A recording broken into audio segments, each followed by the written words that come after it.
just working with our company, you're going to get to work with a lot of bright individuals. Everyone is open and ready to help you, and definitely big on advocating for making sure that you succeed and reach your potential.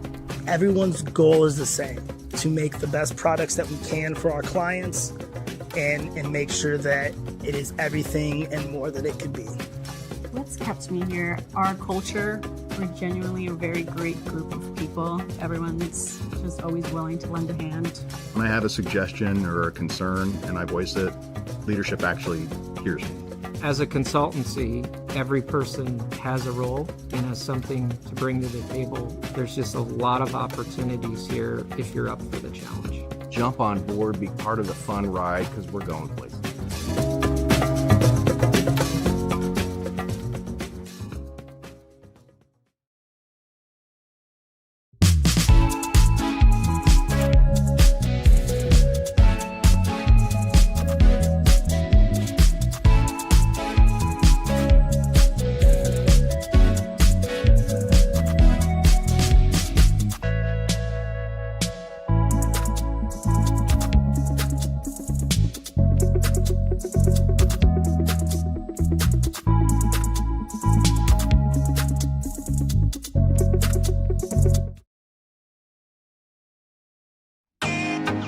Can't get to a computer? Then we've got you covered.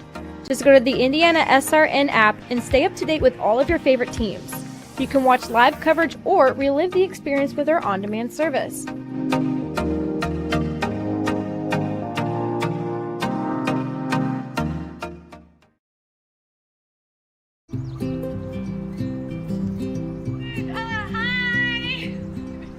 You're good at making big announcements.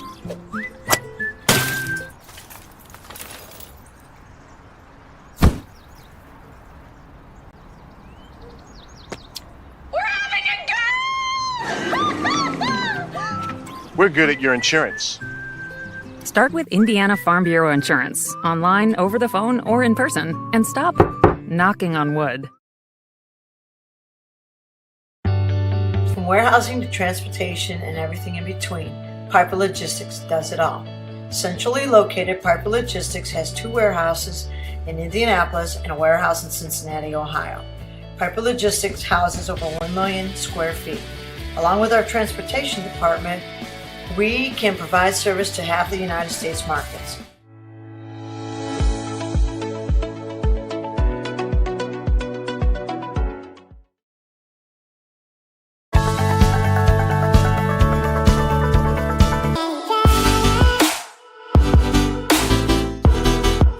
Aspen Creek Grill, we are a from-scratch concept with comfort fresh food. You can expect a world-class experience on a great budget. We've got incredible specials, great service. Today's dish that we're going to highlight is going to be our Aspen Blue Sirloin. It is, again, our premium Black Angus certified beef, and we top that with a blue cheese crust. Again, everything that we do here is made from scratch, and it's no different from our steaks. We hand cut all our steaks in-house. So our team back there is just an incredible team. Everything that they do, they take so much pride in. They put a little bit of themselves into everything that they do over here, especially since it is a made from scratch concept. We want everybody to come, visit us, enjoy some great food with some great service. Bring your friends, bring your family, come have some great food, have a great time with us with some of the best comfort scratch food.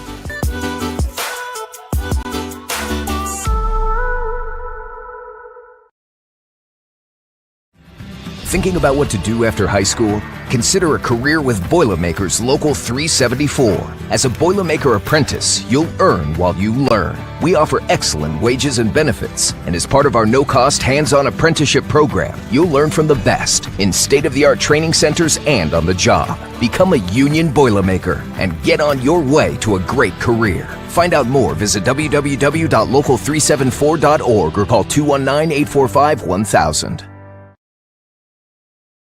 Bertner Electric Incorporated provides professional commercial electrical contractor services to Indianapolis and surrounding communities. Locally owned and operated for over 30 years, our knowledge and experience make us the perfect choice for all your commercial electrical contractor needs. Contact us today. Thanks to you.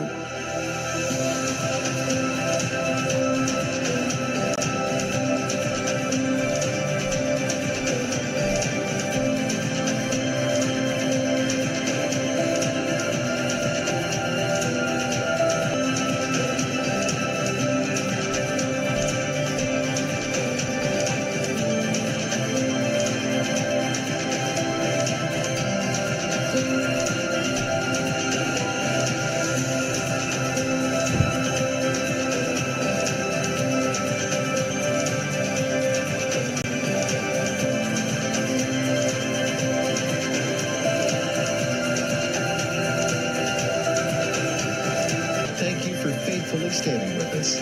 You are truly making a difference in the lives of our neighbors in need.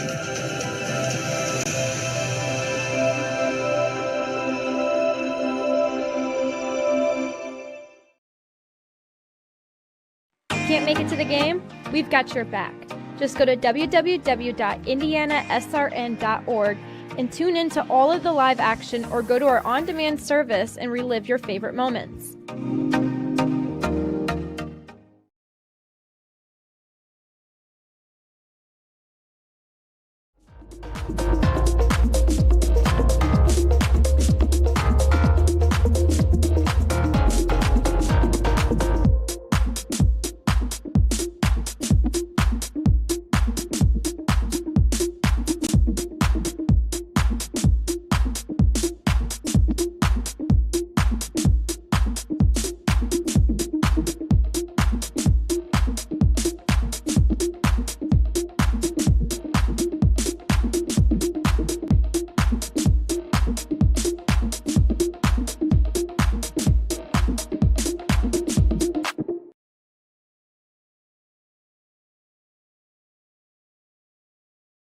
Sports fans, welcome back to Game Time, to pure spirits, to pure sport.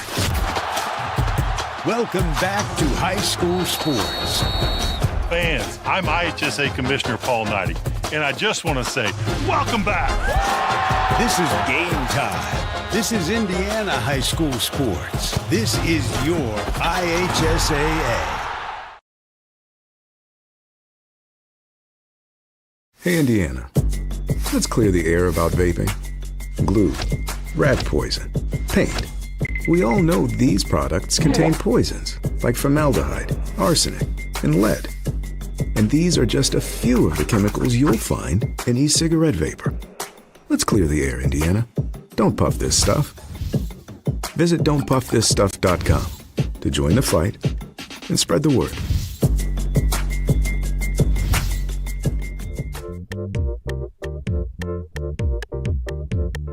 At first, me and my mom were struggling. I was trying to pay the bills and trying to take care of my mom at the same time. When I first heard that I can get paid for taking care of my mom, I was kind of skeptical because I had been doing it for so many years without pay. That's when I reached out to Passion to Care. I read all the reviews and I saw that they were #1 in the field. Passion to Care has really, really changed my life. Right now, I take care of my mom 24/7 thanks to Passion to Care.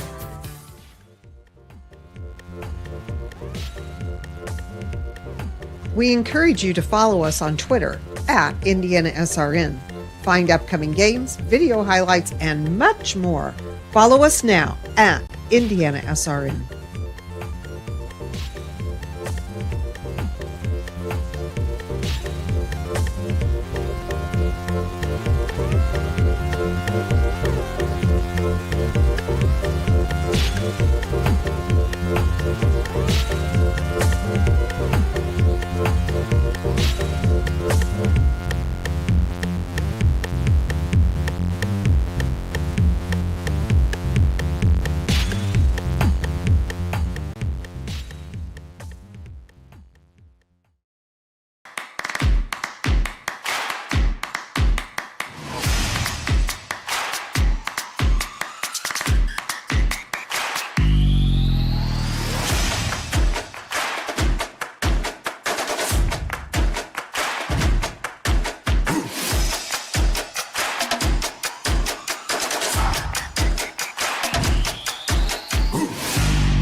Hello once again and welcome to Beech Grove High School as we bring your high school game of the week. Final week of the regular season. Tournament play will begin next week. Tonight, Covenant Christian, the Warriors, coming in at 9-16.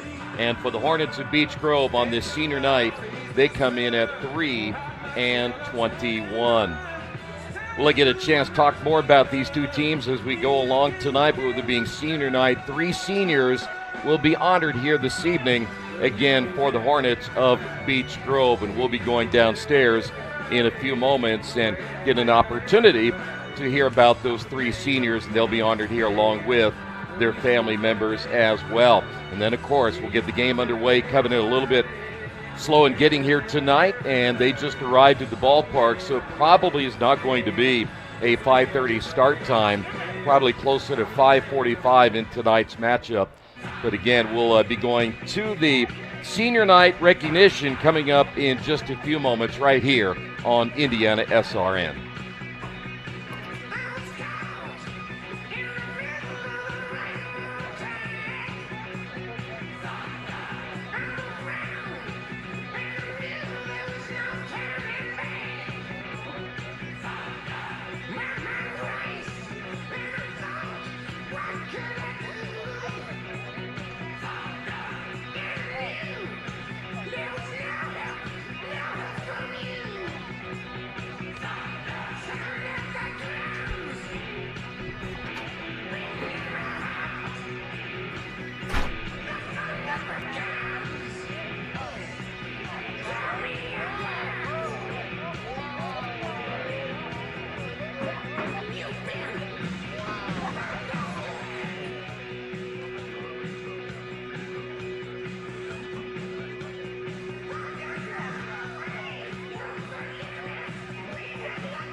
Game day soundtrack is...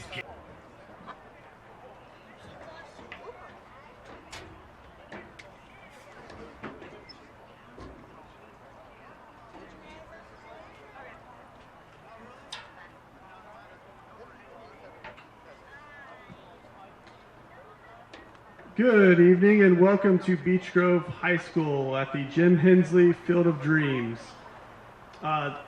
This evening we're excited to recognize our senior baseball players and managers. We're going to start that off with recognizing our first manager, Rocky Minton, escorted by Lacey Stevens.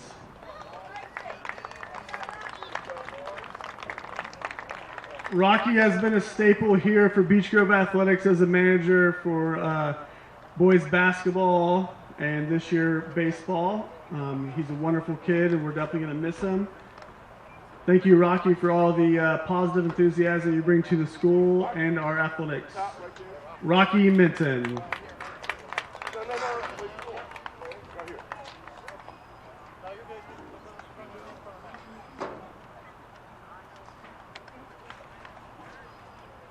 Just a reminder, people, when you walk through the coach's line, you'll stop behind or in front of the home plate. Don't listen to Coach Kendall. He's ruining my stuff here. All right, next up, Mr. Ryan Bennett, escorted by Leslie and Justin Bennett. Your plans are to go to college for paleontology. His favorite memory, he can't decide, but I'm sure it's playing baseball for the Beech Grove Hornets. Ryan Bennett.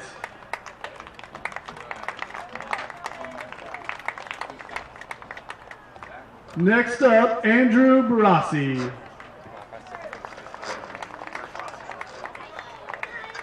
Andrew is escorted by his mother, Holly, dad, Gene, brother, Noah, and sister, Kylie. Andrew participated in tennis for 2 years and baseball 3 years. He would like to thank his family and coaches for making him become the player he is today. His future plans are to attend Concordia University, Wisconsin, to go into sports journalism and broadcasting. His favorite memory is winning sectionals.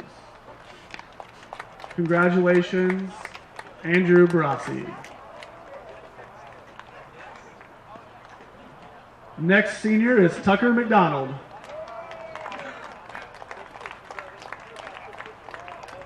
Tucker is escorted by Nicole and Michael McDonald. He participated in baseball all 4 years at Beech Grove High School. He would like to thank his parents, his brothers, and friends for always supporting him as a baseball player. His future plans are still undecided as far as college, but he does want to play baseball. And his favorite memory is winning their first sectional baseball championship. Tucker McDonald.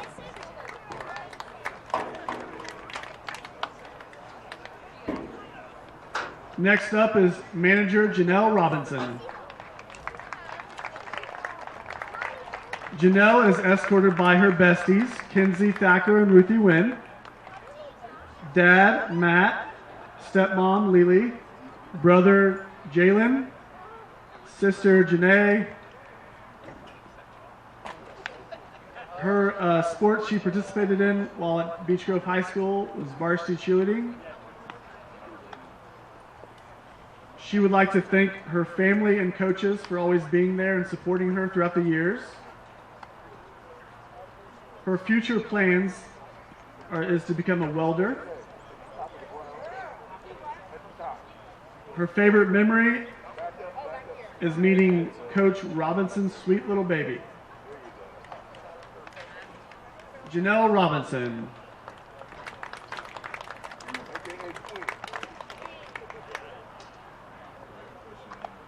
Last senior to recognize tonight is Jaden Smith. Jaden is escorted by Marcel Smith and Shannon Batts. Sports he participated in while at Beech Grove was baseball and football.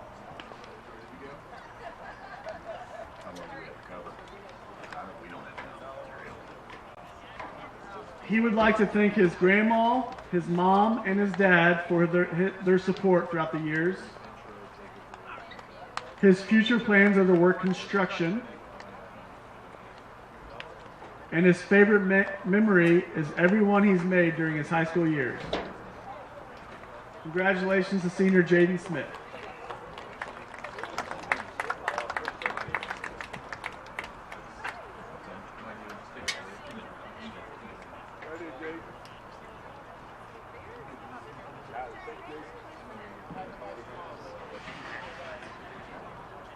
Thank you, seniors, for all your hard work and dedication to the Beech Grove baseball program.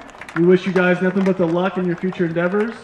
Let's do a group photo with everybody real quick.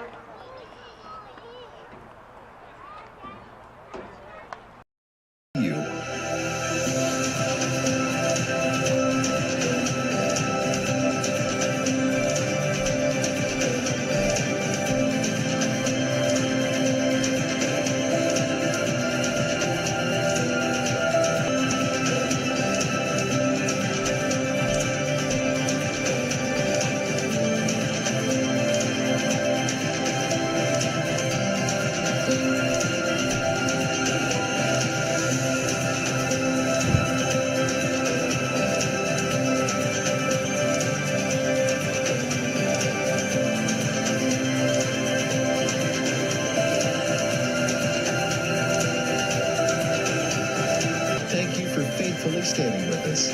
You are truly making a difference in the lives of our neighbors in need.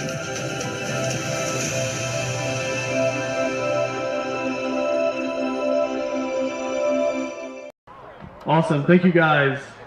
Back once again here at Beech Grove as we are down to the final game of the regular season. Tournament play, as we mentioned moments ago, will begin next week, and it is senior night, which is always a special night for the three seniors and the managers and those involved that are seniors with the Beech Grove High School sports programs and especially the baseball program here tonight. Troy Darengowski, Keith Myers with you this evening. This will be our final game, our final high school game of the season. Oh, we have one tomorrow. That's Makeup, right. yes. Yeah, the makeup game tomorrow, 10 o'clock. I know Chuck is looking forward to being there at 10 a.m. on a Saturday morning like the rest of us are. So, yeah. But what are you going to do, right? I'll be there at 8 a.m. Chuck will arrive about 9. You'll arrive about 2 minutes till 10, and then we'll be ready to go. So again, one more game tomorrow, but this will be our final game during the week. Yes, is tonight. So a senior, and as we mentioned a little bit ago, chance for also the senior fathers and I'm sure mothers and whoever else would like to throw out a pitch here this evening. It is a special time, as we mentioned. Now they're going to be hosting their own sectional, which is going to be big as well in a beautiful ballpark. What a ballpark! Yeah. I saw the athletic director today cut the grass. Look how straight the lines are. And he did the Hornet today. He spray painted that Hornet today, and he didn't get anything on his shoe or his hand. All in one afternoon. It's incredible. He's just the best athletic director in the state. No kidding. To get all that done that quickly? You bet. No doubt about it. 10 minutes. Well, let's talk a little bit about these two teams. Let's start first off with the. You want to do sponsors first? Let's do sponsors before we do anything else. Want to remind you. You can tell we're off track today. Tonight's game brought to you in part by the Morales Group, building better futures one story at a time. Aspen Creek Grill, why go anywhere else for delicious food? Burtner Electric, providing quality electrical services in central Indiana. Boilermaker Local 374, we're second to none in quality and performance. Passion to Care, beyond home care, where passion meets purpose. Clean Slate, inspired innovation that moves business forward. Piper Logistics, from warehousing to transportation and everything in between. The IndianaSRN sports page, wall-to-wall sports news every day. Check out IndianaSRN.org and click on the sports page tab.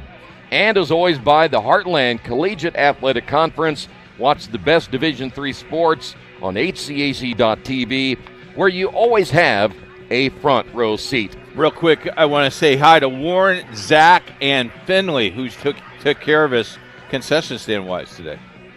So you must got it for free. No, I paid for it. Oh, good. Usually we don't hear you talk about them unless you get some kind of a deal on it. Yeah, so you're right. That's good. Yep. All right, let's talk about Covenant Christian. A little bit late getting here tonight, and, of course, on a Friday night, anywhere between 4 and probably 6:30. It's hard to get anywhere around Indianapolis, but they're here and ready to go, looking for their 10th win of the year. We have seen these guys before. I know they're a little bit under the 500 mark coming into this one at 9-16. They have a very good chance of winning their sectional if everything goes right. And they've got to get good pitching, and hopefully that'll begin tonight if you're a Warrior fan. They got great pitching last night, beat a very good Guerin Catholic team 6-5 last night, so that's a good thing, putting their step forward. It's the whole entire thing of every coach will tell you, we play a very tough schedule, and we lost some games that we should have just won, and we gave away some games that we should have won as well. So, we talked to Coach today, and he said, if three things change, we now have 12 or 14 wins instead of just 9. Well, last night, though, when you think about beating a Guerin Catholic team, though, I mean, they're ranked 3rd in the state in their class, and they've been in the top 10, probably top 5 all year long. Yep. So if you're talking about a signature win, that definitely is one of those. And you look at their, whole entire season, and they play Roncalli, very good. They play Brebeuf, they're ranked. They play a Heritage Christian team, they are ranked in 2A. So, no slouch, just like Beech Grove. Beech Grove, young, and also play a very tough schedule. And it gets you ready for the sectional play. 2 young pitchers will go tonight. We're going to talk a little bit about that because you get to this point in the season, and we found that out in the HCAC baseball tournament up in Kokomo, that if you don't have pitching, and I'm talking about depth in pitching when the tournament rolls around, and of course in the high school ranks, Coach, you're limited to the amount of pitches you can throw in a given week, so you really got to find some depth. And maybe that's why you're seeing some younger guys go tonight. Well, I think what you do with the 2 freshmen that are thrown tonight is see how good they handle pressure and see if you can use them maybe in a cheap 1 or 2 innings in the playoff game, because you never know. You may need an out, and you see that your freshman can handle that situation. You put him in a situation, see if he could grow a little bit. The other thing is, if you throw a freshman and he does well, you have him for the next 3 years, and all he has to do is work on some of the things he has to continue to work on. Well, when you think of a young guy, and let's go ahead and talk about who's going to start tonight for this Covenant Christian team. You mentioned Bryce Egan, just a freshman, and so far this year he's thrown 20 2/3 innings. He's given up 30 hits, 33 runs with 28 earned runs, 13 strikeouts, and the one number that sticks out already is the 20 walks, and he also has an ERA of 9.48. So he hasn't seen a ton of action this year, but again, it's awful tough to bring a freshman into your lineup going up against players that are juniors and seniors, and you already talked about the conference schedule they've had to play already. That's a really tough assignment for anybody. We saw some pitchers last weekend in Division III that had ERAs at 9, 10, and 11, and they threw them because they needed the arm. And maybe that's what Coach Chris is thinking is, let's get this guy some practice. Let's see what he can do. And you never know. The rally cry, you beat a very good guarantee. Let's see how well you can bounce back of playing back-to-back games and back-to-back foes in 3A. Well, and that's the other concern. You come off a big high like that. Oh, it's tough. And then you got to play the next time out. And, yeah, you're right. That's a difficult thing to do for anybody. The other thing is you are on the bus for 57 minutes. That's not fun either. You don't like a bus ride for 57 minutes? Nah, not in 465, and the fastest you go is 3 miles an hour. No, I don't think that doesn't work very well, does it? No, it doesn't.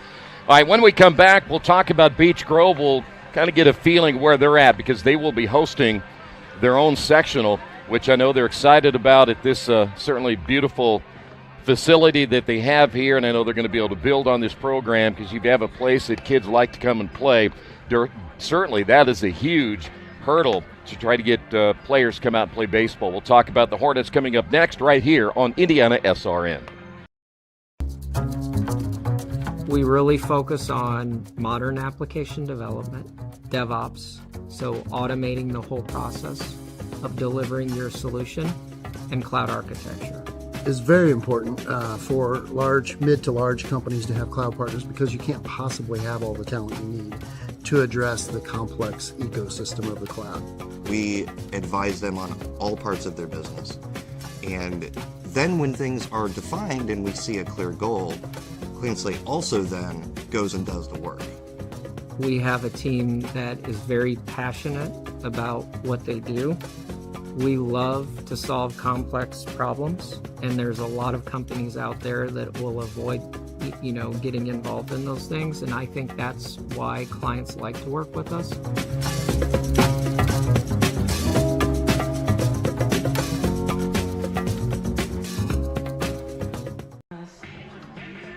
By the way, they call this field the Field of Dreams, and you can kind of see why. Again, what a beautiful facility it is here at Beech Grove, and we're glad to be here in our final high school baseball game of the week during the week. Again, we have a makeup game tomorrow, and so that'll be our final game of the season until the state finals at Victory Field, but we're still a ways away from that. Tournament play will get under next week, and by the way, you can see all of the brackets on IndianaSRN.org on the sports page, not only for baseball, but softball. It's going to be a busy next week, and then that'll, of course, go into the holiday weekend, and then before you know it, officially summer is upon us, and the baseball season will be coming to a quick end. You mean you're going to be taking June and July off? The end of June, July off? Yes. Oh. Okay. It's the summer of Troy coming, and I got you. And I don't want to hear from anybody or anything during that time period. 330 down the right field line, 298 in the left field line, and I don't see a yard, but I would say a deep 375 to maybe 400. Probably in that area, yeah. Well, the nice thing about the left field line is you're going to still have to get it over that little higher fence in order to get one out of here at the Field of Dreams. The Hornet Monster. The Hornet Monster, there you go. Beech Grove, 3-21 in the season. They ended up splitting against Monrovia. They won the first game, and then they lost the second game 4-0. They managed just one hit in that second contest, and you had already alluded to this is a young team, only 3 seniors, not a ton of depth in the pitching department. But again, we're at the point now where you're almost to the stage of the season where you got to get some things figured out pretty quickly if you want to make a tournament run. But youth is really maybe their biggest key not only in tonight's game, but going into the tournament. But, as a coach, and you've coached this game before, your young players this time of year gets kind of turned on and realize the big games, and most of them step up for those big games and enjoy playing games that mean something. Right. This game means something for these kids tonight. It's senior night. They don't want their seniors take off that uniform for the last time with a loss. They want to play as well as they can and get a game. As a team, though, they're hitting at 190, and that is certainly an area they've got to find a way to score runs, Coach. They're only averaging 3 runs per game, so a lot of times you can get decent pitching.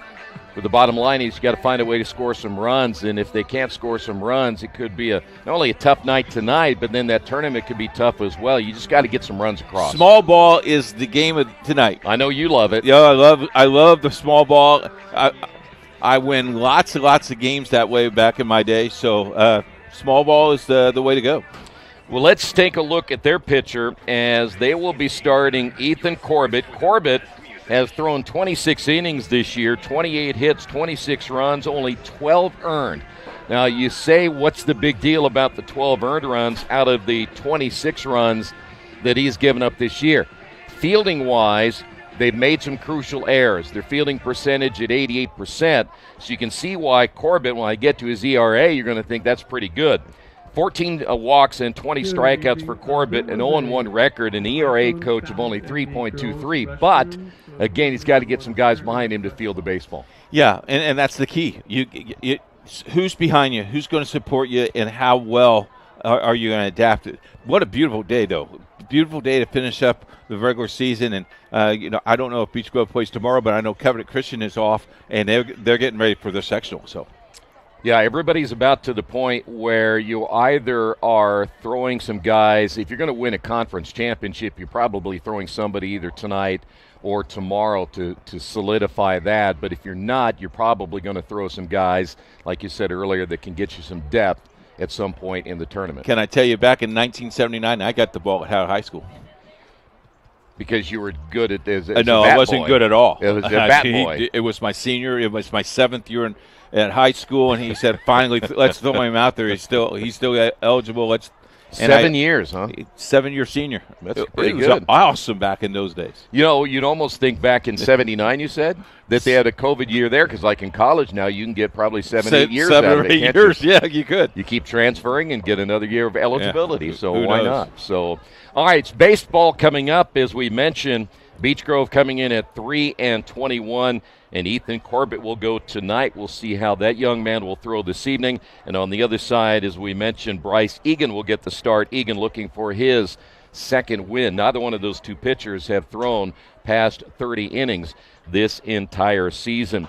By the way, the ERA for Beech Grove is a pitching staff at 7.17, and we mentioned that a little bit earlier. That certainly is an area they want to see that number come down here, not only tonight, but once again in that tournament. If they can just find a way to get pitching and perhaps some solid defense, could be a big difference once they get into the tournament. The polls came out this week. No big surprises. I looked at the polls earlier today. Everything has kind of stayed about the same. We'll have a final poll coming up on Monday, and we'll get a better idea of how we'll place everybody once the tournament gets underway next week. It's going to be fun. I tell you, I love baseball season, especially when you get to the tournament time. It's right around the beginning of summer, as we mentioned before, but you got to play well in order to advance. We'll take a timeout. We'll come back. First pitch coming up in a moment from Beech Grove right here on IndianaSRN.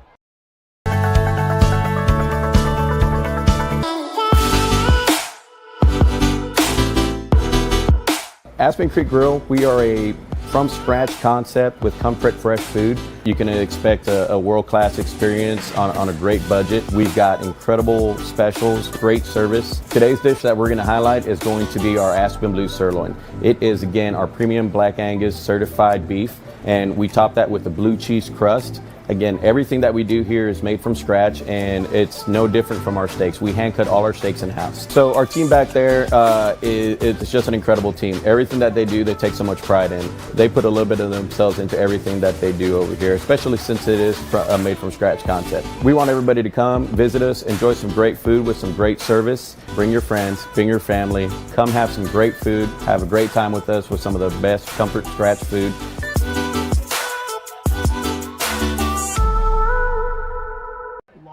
Back once again here at Beech Grove. Let's get the starting lineup here tonight for the Hornets of Beech Grove. Number 8, Aiden Brown. Number 5, Garen Boshears. Number 4, Braden Cruz. Number 12, Tucker McDonald. Number 23, Jaden Smith. Number 6, James Gann. Number 13, Andrew Barassi. DHing, number 25, Dylan Lee. Playing the field, Lacey Stevens. Number 3, Ethan Corbett. And the substitutes for Beech Grove are number 9, Adam Urey. Number 10, Tim Bellows. Number 2, Noah Barassi. Number 24, Ryan Bennett. And number 11, Blake Shamali.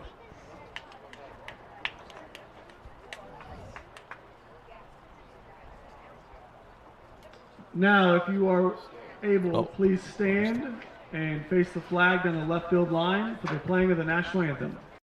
We encourage you to subscribe to our YouTube channel, IndianaSRN. Hit the bell to get notifications for upcoming games and more. Watch as many games as you want, as many times as you want. At Morales Group Staffing, we are all about building better futures. And during these times, we are working hard to put people to work. We are now hiring for hundreds of jobs with pay up to $17 an hour. Visit our website at moralesgroup.net or text JOBS, JOBS, to 317-472-7600 to apply now and get hired today. From warehousing to transportation and everything in between, Piper Logistics does it all. Centrally located, Piper Logistics has 2 warehouses in Indianapolis and a warehouse in Cincinnati, Ohio. Piper Logistics houses over 1 million square feet. Along with our transportation department, we can provide service to half the United States markets.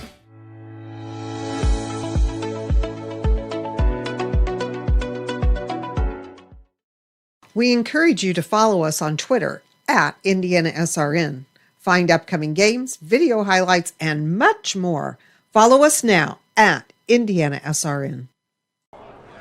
Back once again here at Beech Grove, the Hornets and the Warriors here on IndianaSRN, a Covenant Christian team that's hitting nearly 300. And once we go through their lineup, the top of their order is very, very heavy loaded when it comes to guys who can really hit the baseball. Maybe when you look at the bottom of the orders where they're looking at a team that trying to find some guys at the bottom. We saw them earlier this year, and the bottom of the order did produce at that time, but they're still having some inconsistencies with guys that can hit the ball game in and game out. But weather-wise, the good news is it looks like for a night we don't have any rain to worry about. Am I correct?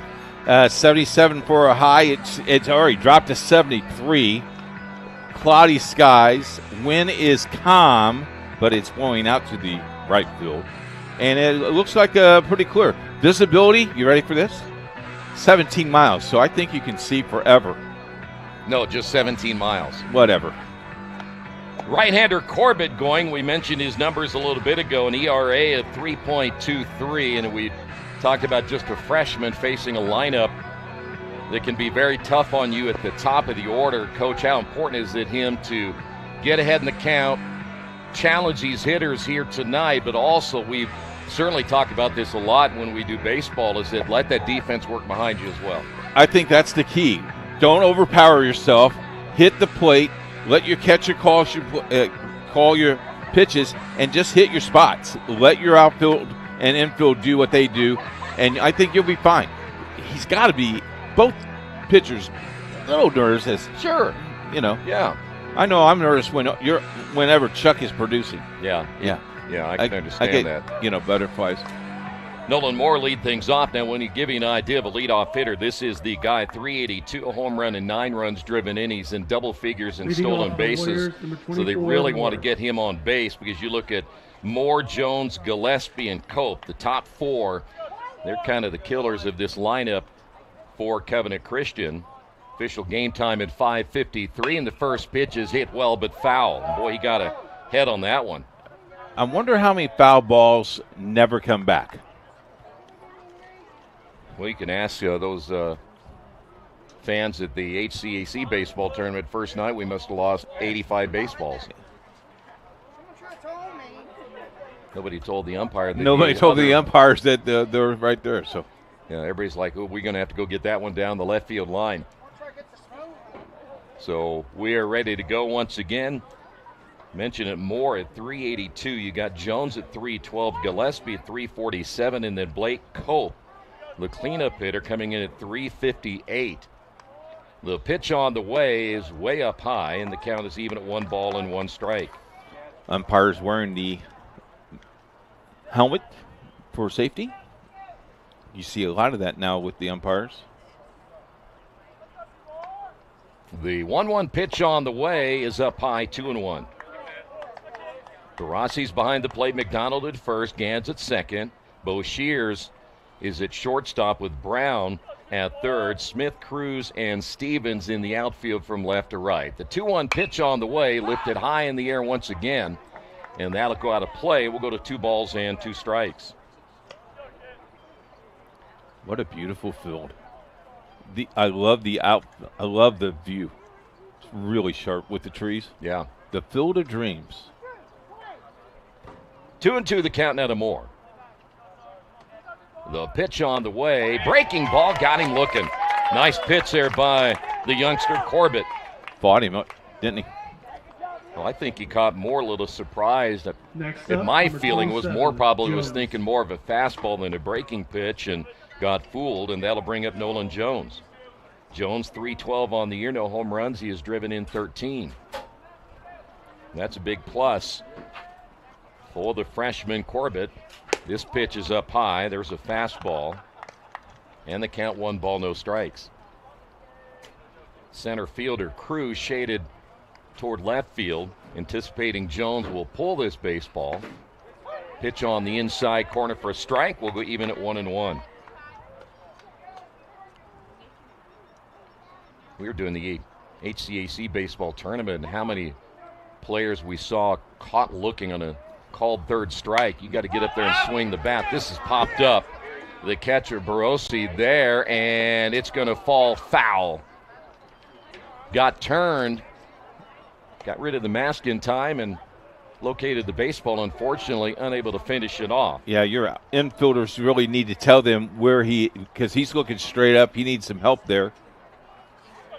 You know, sometimes there's always a rule of thumb on who should come after that. I'm not so sure at that stage the way that Corbett saw the baseball probably better than Barossi. Maybe he should have come and give it a shot.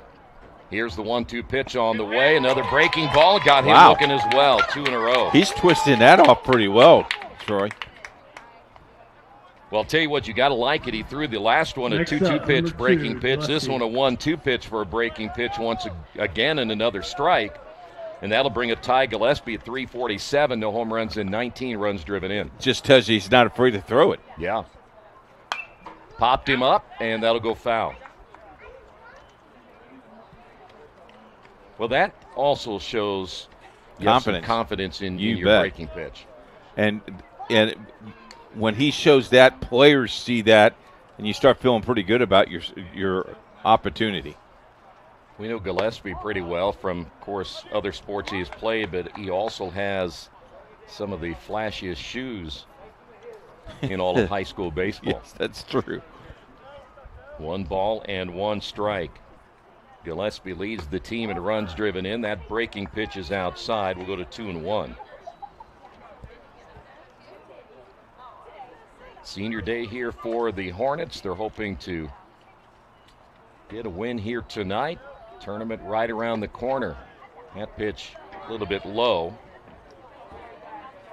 3 balls and a strike now to Gillespie.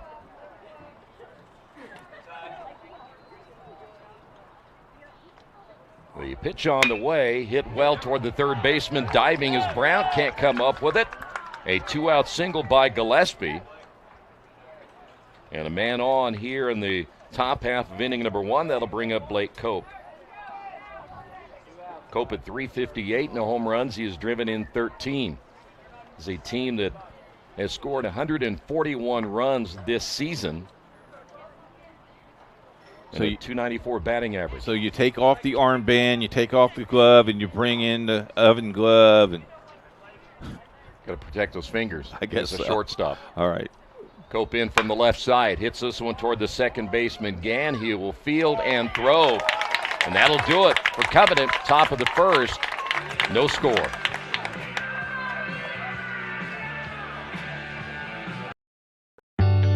From warehousing to transportation and everything in between, Piper Logistics does it all. Centrally located, Piper Logistics has 2 warehouses in Indianapolis and a warehouse in Cincinnati, Ohio. Piper Logistics houses over 1 million square feet. Along with our transportation department, we can provide service to half the United States markets.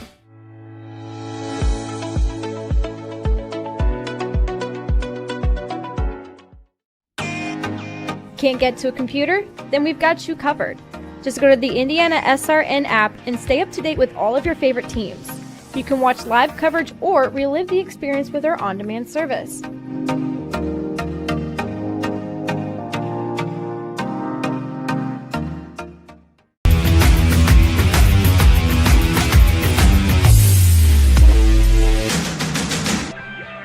Our high school game of the week brought to you in part by Officially Human. Their mission is to restore respect to game officials and recognize them as authorities on the field and the court. Thanks to our officials, because without them, we don't play. Sportsmanship is everyone's job. Well, we saw one freshman do an excellent job in the first inning. Now we'll see Mr. Egan going to work. We mentioned his record at 1-2 on the year, an ERA of 9.48. He'll be facing Aiden Brown to lead things off, followed by Garen Boshears and Braden Cruz at the top of the order. You know who the 2 nervous people in the whole entire stadium is, right? Number 8, Who? Aiden Their moms. Brown. Right now. Brown at 292, no home runs, 11 runs driven in, fouls this one off. Had a good cut on that opening pitch by Egan. Jones is behind the plate, Cope at first, Laughlin is at second, Gillespie at short, and Boyce is at third. Oh, chopper foul. Oh, the coach made a stop? Nope. Got the bounce. Anderson in left, Moore in center, and Cruz in right tonight for the Warriors. Got a little room for foul ball area, but what a stadium. Swing and a miss. Got him. Good pitch here by Egan. 3 pitches, gets a strikeout. That'll bring up Garen Boshears at 217, a home run, and 5 runs driven in. Next up, the Hornets, number 5, Garen Boshears. The facilities over the state of Indiana in high school outdoor sports, and softball and baseball, has improved so much, Troy, as we've seen years after years. I mean, this is our 8th year doing this, and the facilities are getting better and better and better. 1-0 pitch on the way. Ground chopper backing up is the third baseman, Boyce. Long throw not in time, and Boshears with an infield single. That would have been a tough play for anybody down at third. And that'll bring up now Braden Cruz. Next up for the Hornets, number 4. The other thing is, you're at home you're playing on dirt. Here it's a different surface, and that's a high hop. So that'll bring up Cruz, 155 on the year, no home runs and 3 runs driven in. You gave him a hit on that, didn't you? Of course. Okay, good. Ground ball right side. Laughlin, he'll get the lead runner. The relay not in time. So 2 away for Tucker McDonald. I'm not that tough of a scorekeeper. Okay. Up next for the Hornets, number 12, Tucker McDonald. Nice replay. McDonald 170 on the year, a home run and 6 runs driven in. There were a couple of questionable calls at that college baseball tournament. I agree. McDonald steps in, a check swing. Ball gets away from the catcher, late throw down. We'll have a pass ball on this one.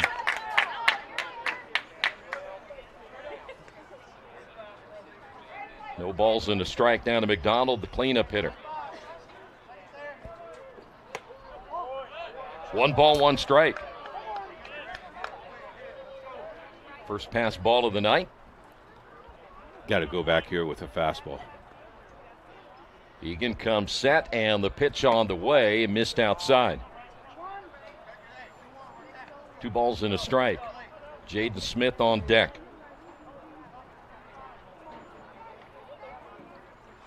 The stretch by Egan. Here's the pitch on the way. Swing and a miss, 2-2.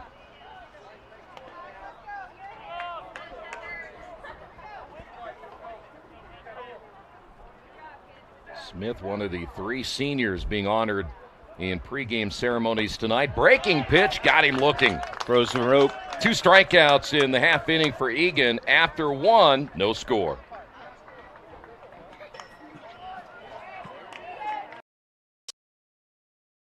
At Morales Group Staffing, we are all about building better futures. And during these times, we are working hard to put people to work. We are now hiring for hundreds of jobs with pay up to $17 an hour.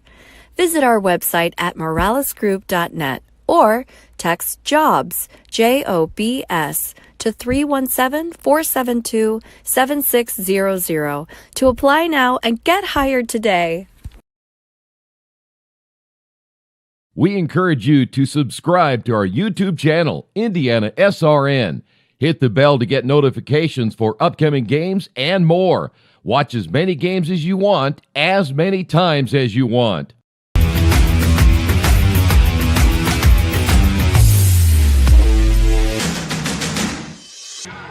High school baseball brought to you in part by Tam's Sweet and Savory Cafe, where they offer traditional food like your grandma used to make. You don't know my grandma. Okay. Great staff, even better food. Check them out Wednesday through Sunday, 317-760-1640. We saw, my grandma was called Granny. Up next for the Warriors, number 17. Will that be a trivia Cruz. question later? What No. was your grandma called? No. Here's Connor Cruz, 254 in the year, no home runs and 11 runs driven in. Corbett got a great start, 2 strikeouts, and of course on the other side with Egan, he had 2 strikeouts in the first half. As that pitch inside for a ball.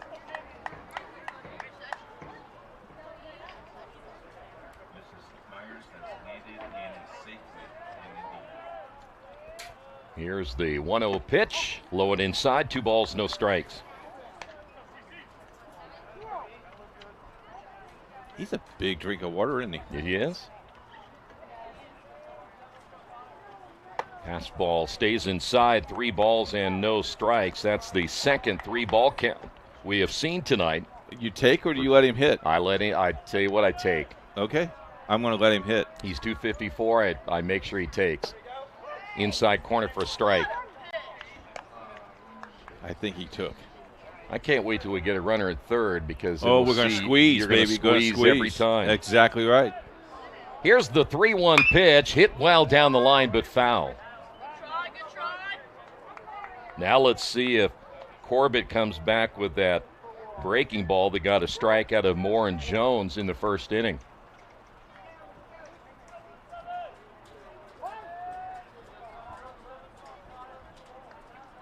Corbett gets the sign, the pitch on the way, and he did again. I like that pitch. I like his confidence.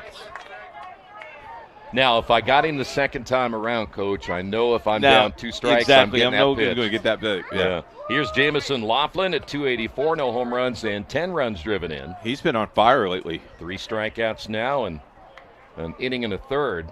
And the pitch by the freshman is low and outside for a ball.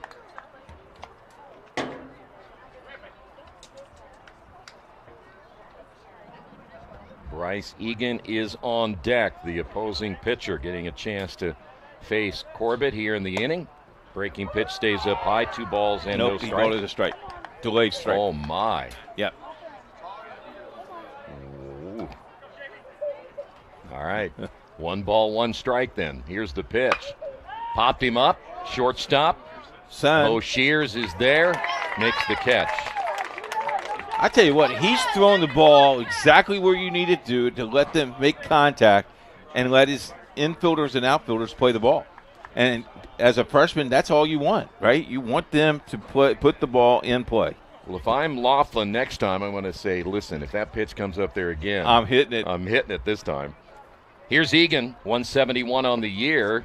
Pitch is low for a ball.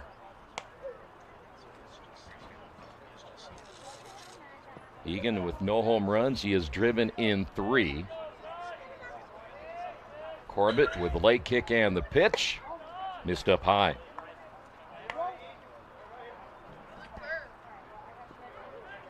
Two aways we play here in the second. Still no score. The pitch on the way is inside 3-0. Take? One, of course. Okay. I know you like to hit with 3-0, but if I'm hitting 171, I'm going to take. There you go. Yeah, but drive the ball. You know it's going to be in there. Take. Fine. 3 balls and 1 strike. Pitch on the way is hit into center field and over to his left to make the catch is Cruz. And a 1-2-3 inning for Corbett. And the Hornets will head to the bottom of the second. Still no score.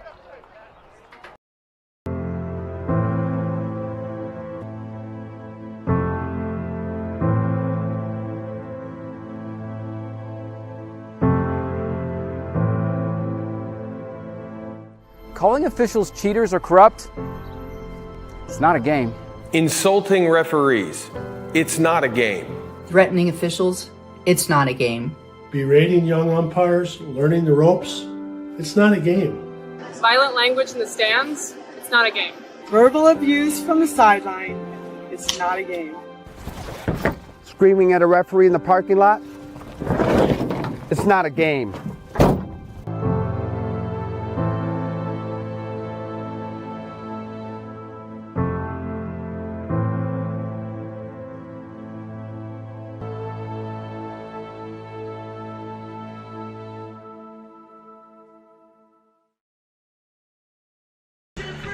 Head to the bottom of inning number 2. It'll be Jaden Smith, James Gann, and Andrew Barossi. You know, a lot of these Beech Grove kids play at Beech Grove Little League right down the road. Great facility and has a great history of great baseball. And that young man is showing the Beech Grove pride, huh? Yeah, good start. Smith at 182 on the year. Couple of RBI to his credit. Will step in as the number 5 hitter in the lineup here in inning number 2. Egan's first pitch in there for a strike. The other thing that we have seen, Troy, we won't jinx this, but the umpire is definitely calling strikes tonight. 1 ball, 1 strike. We saw some tight strike zones in the college games we did all last week. Now the 1-1 pitch, 2-1. How long? Gone 6 days? Seems like 6 days. Foul tipped and held on by Smith. Though you were on the number 1 crew, so you only worked, 2 games? Yeah. The championship got paid for 10. Yeah. I'd like to still have your contract. 2-2 pitch is low. How did you get this game? I have no idea. Wow. Knowing my busy social schedule on a Friday night. Pale pitch on the way, hit foul.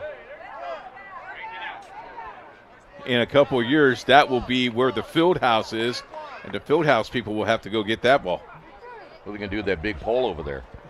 They're going to move it. Pale pitch on the way is a breaking ball and got him. Another good pitch, this time by Egan.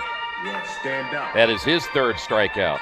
Next up to bat, number 6. Here's James Gann. I think the athletic director is going to have his coaches pick it up and move it about 14 feet. Which way? This way. That way. Oh, okay. Gann steps in, foul tipped, held on by Jones.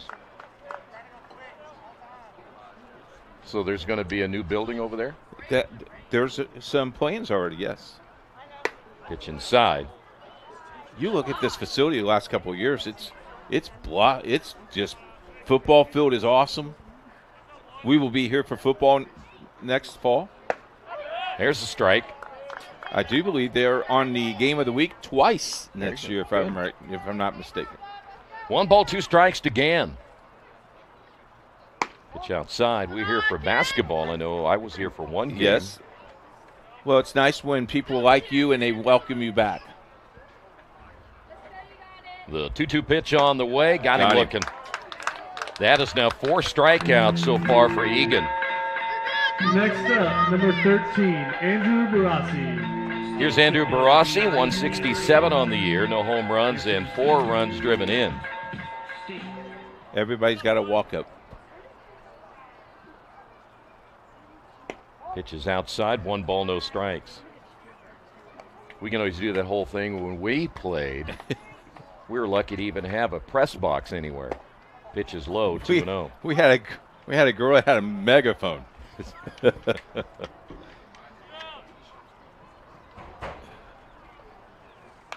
Fouled off, 2-1. Yeah, Chuck made a good point, our producer. Now, he's a lot younger than we are, and he only got T-shirts when he played. Really? Yeah. We were a little above that. We were a whirly wool uniforms. I wore a wool uniform. A woolly wool? Yes. 2 balls, 2 strikes to Barossi. You try to put wool on during the spring in Indiana, it is hot. And then we got, what is it, polyester? Break-even pitch got him swinging, and he strikes out the side. Already 5 strikeouts now for Egan. We will head to the top of the third. Still no score.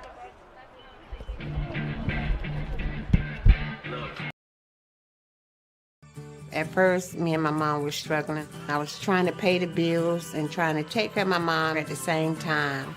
When I first heard that I can get paid for taking care of my mom, I was kind of skeptical because I had been doing it for so many years without pay. That's when I reached out to Passion to Care. I read all the reviews and I saw that they were #1 in the field. Passion to Care has really, really changed my life. Right now, I take care of my mom 24/7 thanks to Passion to Care. Back at Beech Grove, the Field of Dreams, and tonight's game brought to you in part by Wheeler Mission. For 125 years, Wheeler Mission has been a pillar in the Indianapolis community, providing help, hope, and healing to people in need. If you'd like more information or you'd like to volunteer, give them a call at 317-686-6239. Corbett, 3 strikeouts as we head to the third. It'll be Anderson, Boyce, and back to the top of the order, and Nolan Moore. Both freshmen throwing well here in the first couple of innings. And when you look at Egan, 5 strikeouts, and Corbett with 3 strikeouts and rolling in the third. Anderson at 160 on the year. No home runs, and he has driven in 4. Sectional play again begins next week, and Beech Grove will be hosting their sectional. If I remember correctly, they have Speedway, Beech Grove, Crystal House. Number 4, Anderson. Think about that. I'll think about it. I'll let you know. But I know Speedway is in this sectional. Pitch on the way is hit foul.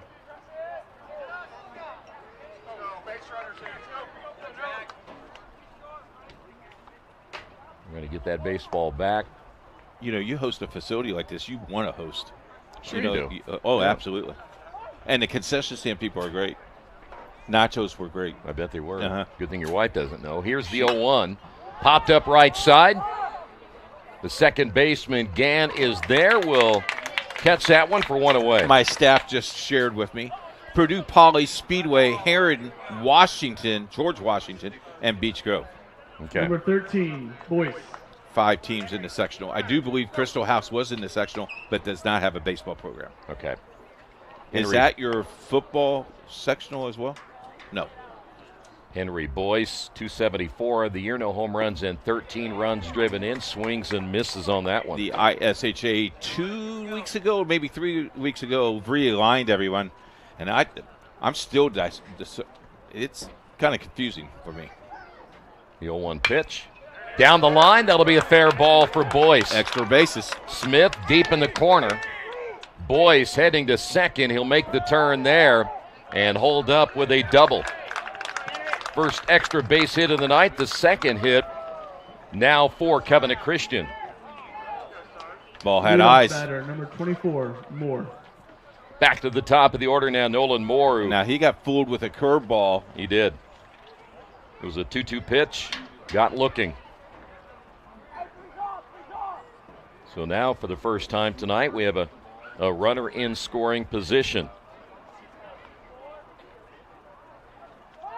You know, we always talk about adjustments for hitters.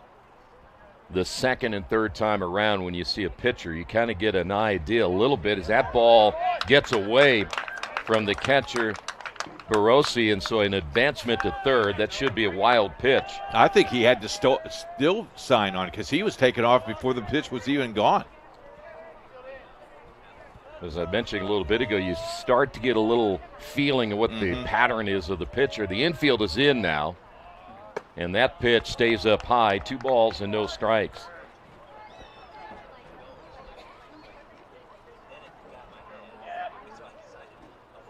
Chance here for the Warriors to get on the board in the third inning. This one hit into center field. Oh! Driving Cruz Got him. back. He will not get to it. That'll bounce over the fence. Nope, it's going to stay in the ballpark. Heading to third, great speed by Moore, and he'll be in with a triple, and it's 1-0 Covenant. How about Coach putting the stop sign on? He's like, are you kidding me? Taking another look at it.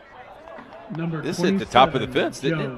No, it bounced and then hit the top of the fence. Okay. It was very close to bouncing over. Nolan Jones, who was a victim of a strikeout in the first inning. Infield stays in with a run across here in the third. The pitch on the way is low for a ball.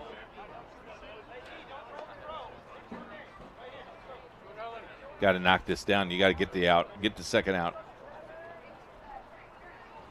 Stretch again by Corbett, and the pitch. In there for a strike. Of course, you know what I would be doing right now. Squeezing. Yep.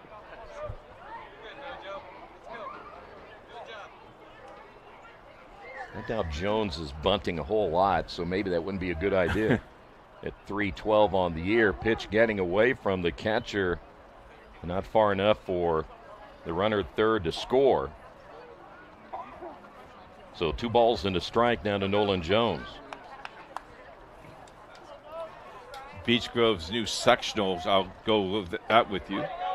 For volleyball, basketball, and girls basketball, Beech Grove, Roncalli, New Palestine, Rushville, Greenwood, Shelbyville, and Indian Creek. That's a piece of cake. Boy, no kidding. Goodness gracious. 2 balls and 2 strikes now to Nolan Jones. Breaking pitch. Went back with it again, but missed outside. Goodness gracious.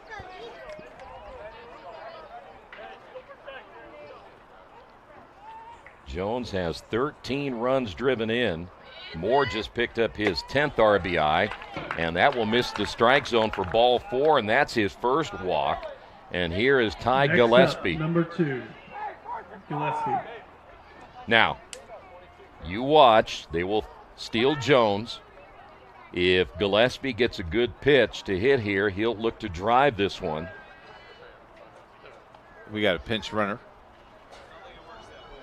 Designated runner here. Number 22. That'll be Tyler Murray, who will run for Jones.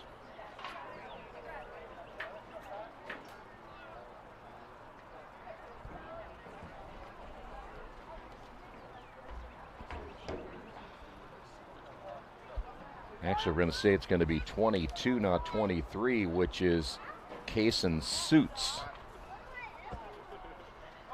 Takes off immediately, pitch low and outside, no throw, and Jones will get the easy stolen base.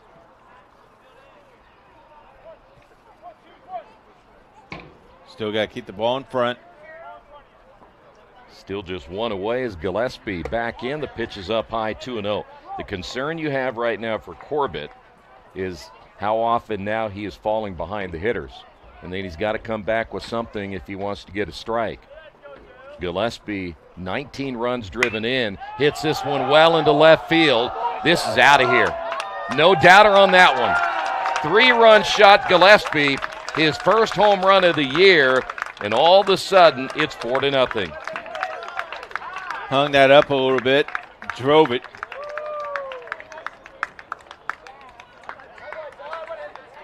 That's his first punt. Yep.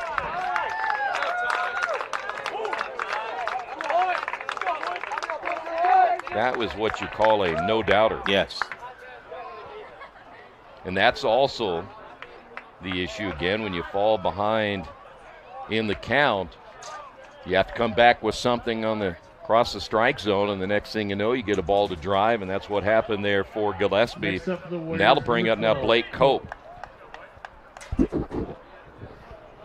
Gillespie now with 22 runs driven in. Again, his first home run of the season. So Cope, a dangerous left-handed batter, steps in, takes the pitch for a strike. By the way, Cope, a team best 358 coming in, is 0 for 1 tonight. So Covenant with a 4-0 lead here in the third. Here's the pitch on the way, and a breaking ball hit foul, and that went off the foot of Cope.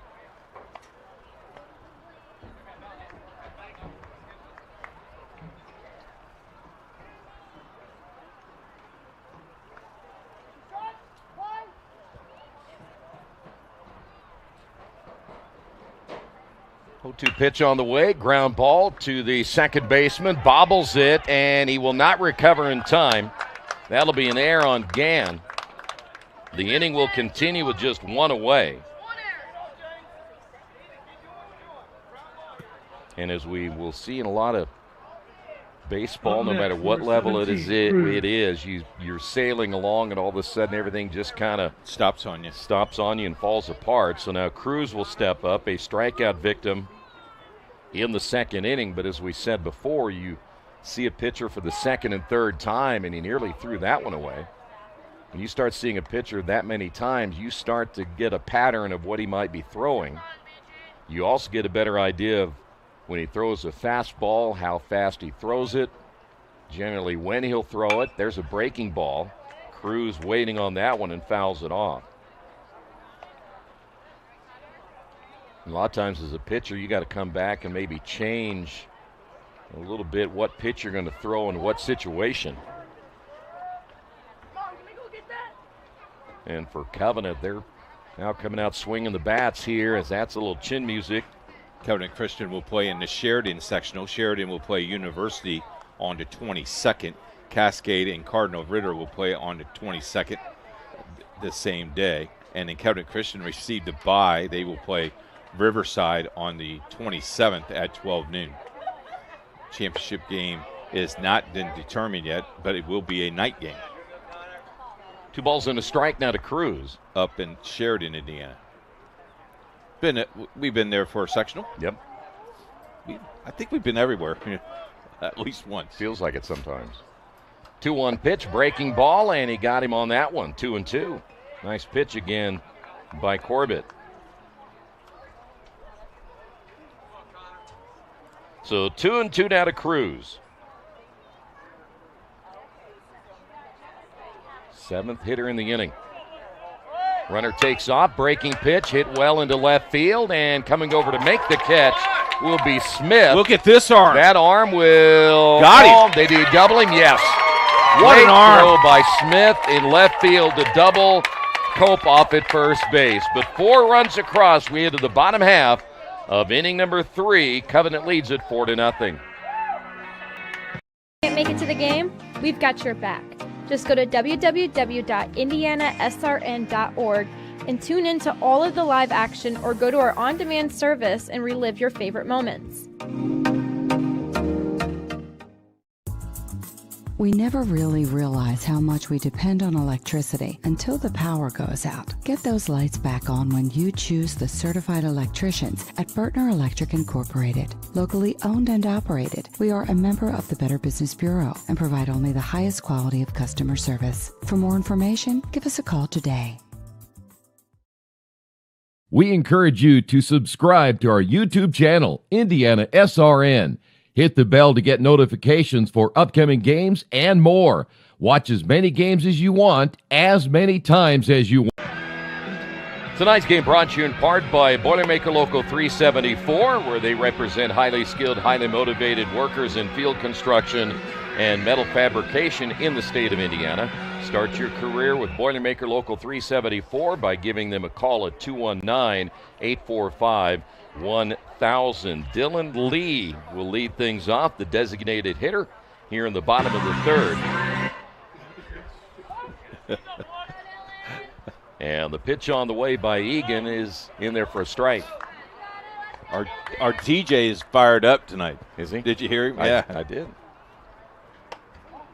Pitch a little high and tight. 1 ball, 1 strike.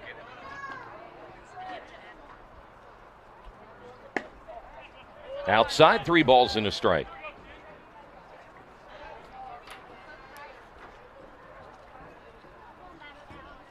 Egan's 3-1 pitch on the outside corner, and we'll go to 3-2. One more game tomorrow on IndianaSRN. Swing and a miss. That's now 5 straight strikeouts for Egan. Up next for the Hornets, number 3. We just got our lacrosse schedule for the state championships and the playoffs. Going to be pretty busy for lacrosse. That'll bring up now Ethan Corbett, the opposing pitcher, and the first pitch is up high for a ball. Looking forward to the state finals in baseball down at the Vic via radio broadcast. Counts even at 1-1. That's always a fun time of the year, isn't it? Going down there and do that. Ground ball toward the second baseman, Laughlin. 2 away. That snaps the 5 strikeouts in a row by Egan. 2 away, and that'll bring up Aiden Brown. Aiden Brown. Brown struck out in the first inning. 6 strikeouts on the night now for Egan. Pitch gets away from Jones, and the count 1 ball, no strikes as we play here in the bottom of the third inning.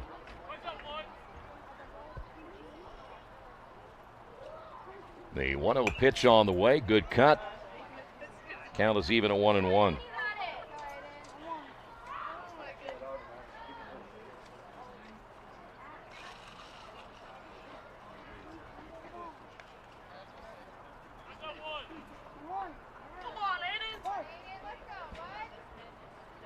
The 1-1 pitch hit foul. You got to love the nets all the way around, how high they are to save some balls, and saves us because that could probably hit me and I would be underneath the table before you know it. You would be. Breaking pitch stays up high, 2 balls and 2 strikes. Though I did come away with a cachet of baseballs over in Kokomo. Boy, check swing, got Brown. Second time he has struck out. 7 strikeouts now by Egan. We head to the 4th inning, 4-0 Covenant. Thinking about what to do after high school? Consider a career with Boilermakers Local 374. As a Boilermaker apprentice, you'll earn while you learn. We offer excellent wages and benefits, and as part of our no-cost hands-on apprenticeship program, you'll learn from the best in state-of-the-art training centers and on the job. Become a union Boilermaker and get on your way to a great career. Find out more, visit www.local374.org or call 219-845-1000. We encourage you to follow us on Twitter at IndianaSRN. Find upcoming games, video highlights, and much more. Follow us now at IndianaSRN. Jamison Laughlin will lead things off as we head to the 4th inning, followed by Bryce Egan and Jack Anderson. Corbett gave up the 3-run shot to Gillespie in the 3rd inning. And, of course, whenever James Brown is being played, Keith Myers reminds us. You remind us, too, that is another one of your songs you use for your the offering on Sundays. Get off that thing. Up next for the Warriors. Laughlin flew out his only time up. Laughlin. You know, if my parishioners would ever hear that, I think I'd probably be in trouble. They don't listen? Yeah. Not sports fans? Maybe somebody. First pitch on the way is in the dirt. One If ball, you no can't strike. have fun, why do something? Right? That's what I'm thinking myself. I have fun. Life is good. The pitch on the way, ripped foul. That almost hit the pole. You know, the good news is I parked far enough away. In Kokomo, it's a little bit shaky sometimes. What I love is when you drive around and he goes, yeah, you can park in the gravel. Then when I saw that deep 5-ball home run, I don't know. Hard shot down to third. Throw to What first an arm. in time. There's one away. Nice play by Brown. That'll bring up Bryce Egan. Next Egan up, flew the out Warriors, in the number second 6. inning. Yeah, this will be a big inning for Corbett. You're going to take another look at it right here. If he can get them out, he's bounced back pretty well. Well, yeah, certainly after a rough third inning. Third. Egan steps in. Here's the pitch on the way. Popped up right side. Not sure the right fielder saw it right away, but he's able to come in, and Stevens makes the catch. 2 away. That'll bring up Jack Anderson. Number 4. And you know how I feel Anderson. about first pitch hitting. You love it, don't you? Oh, yeah. Yep. Anderson 0 for 1. So where are we at tomorrow, by the way? Heritage Christian. Heritage Christian. Heritage Christian, Greenwood Christian, Jim Barber, myself, Chuck, and you. Yeah. Yep.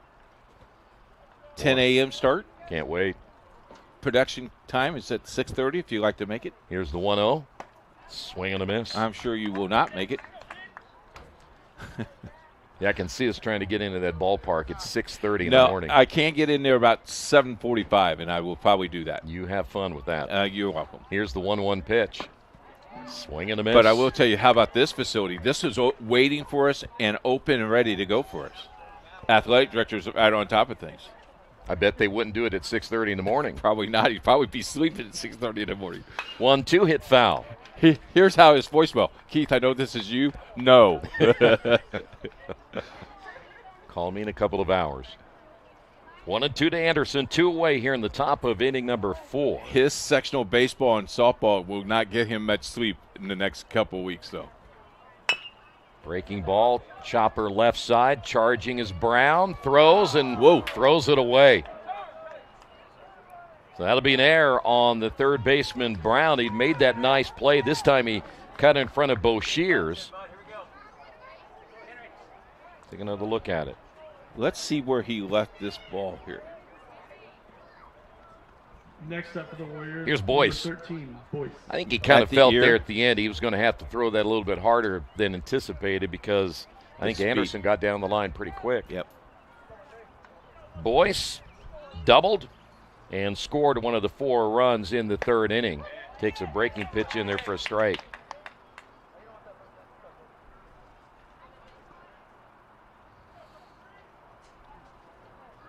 Four runs and 4 hits so far as the throw goes to first. Now tonight for the Warriors here in inning number 4. The stretch again by Corbett, and the pitch on the way. Runner takes off. That's hit well, but foul. That'll land on the batting cage down the left field line, and we'll go to no balls and 2 strikes, and Boyce had a pretty good cut at that one. Could be a very warm day tomorrow, high 80. How about 84 on Sunday, 85 on Monday, 86 on Tuesday? We're in a heat wave. Humidity will be up as well. You know, I noticed next Saturday we're doing lacrosse, and your name got taken off that list. How'd that happen? We'll talk that about off the air. Line drive, and just over the outstretched glove of Bo Shears. Second hit for Boyce. I have been asked to do a graduation. Really? Mm-hmm. So now 2 runners on, and here is Nolan Moore. Almost got caught there by Bo Shears. Moore tripled in the third inning. Part of that 4-run third inning. So Corbett, after getting the first two batters, in a little bit of trouble here in the fourth. Pitch on the way, hit well. That could be extra bases. It'll be a fair ball. Anderson scores. Boyce rounding third. He is going to score. And Nolan Moore with the double drives in 2 more runs. It's now 6-0. He got all over that pitch. This was almost out of the ballpark. Up next, number 27, Jones. Here's Jones. Struck out looking in the first, walked and scored in the third.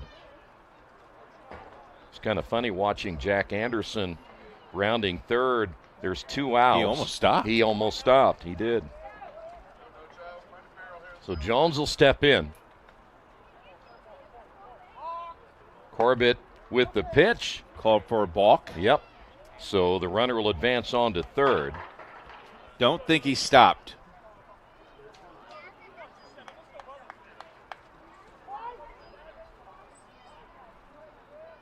Jones, a dangerous hitter at 312 coming in.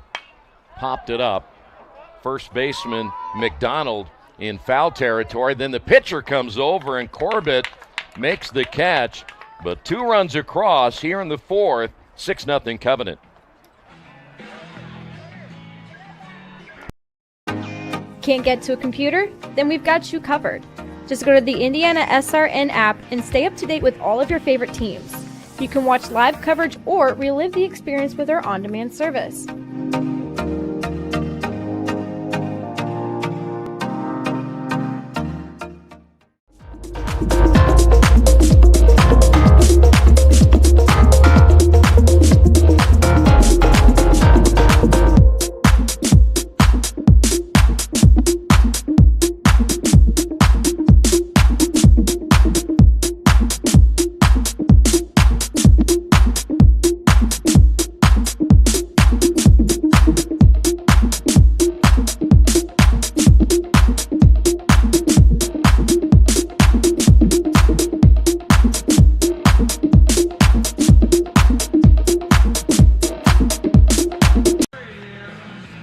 Tonight's game brought to you by the IndianaSRN sports page. Gets update scores and much more.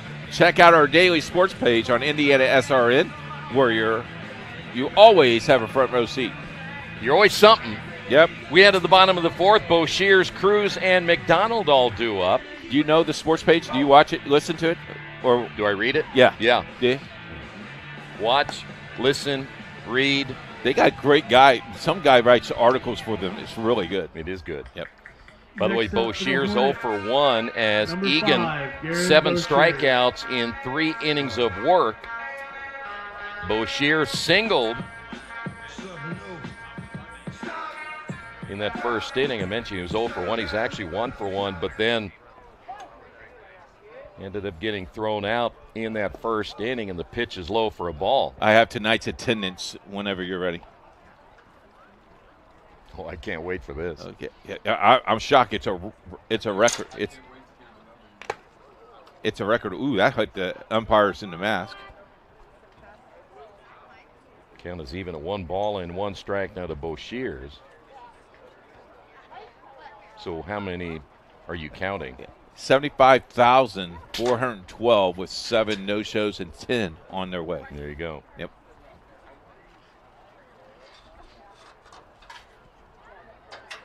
We do have a nice crowd on hand, though. It is nice. That would hurt.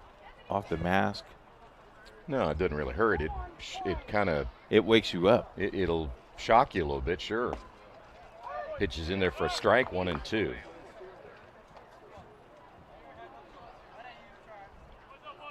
Boshears, 217 coming into this one here tonight.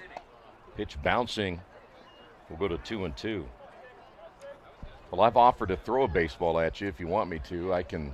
You know, the last time that I tried to. Both of you guys are really nice. Thank you. Appreciate it. Break him and pitch on the way. Bouncing by Jones. We'll go to 3 and 2. I got hit a couple of times in my baseball career. Kind of hurt. I used to back out of the batter's box, and my baseball coach would put helmets so then if you backed out, you fell down. And he asked me, what hurts the best? Rit foul. You falling down or the ball? I said both.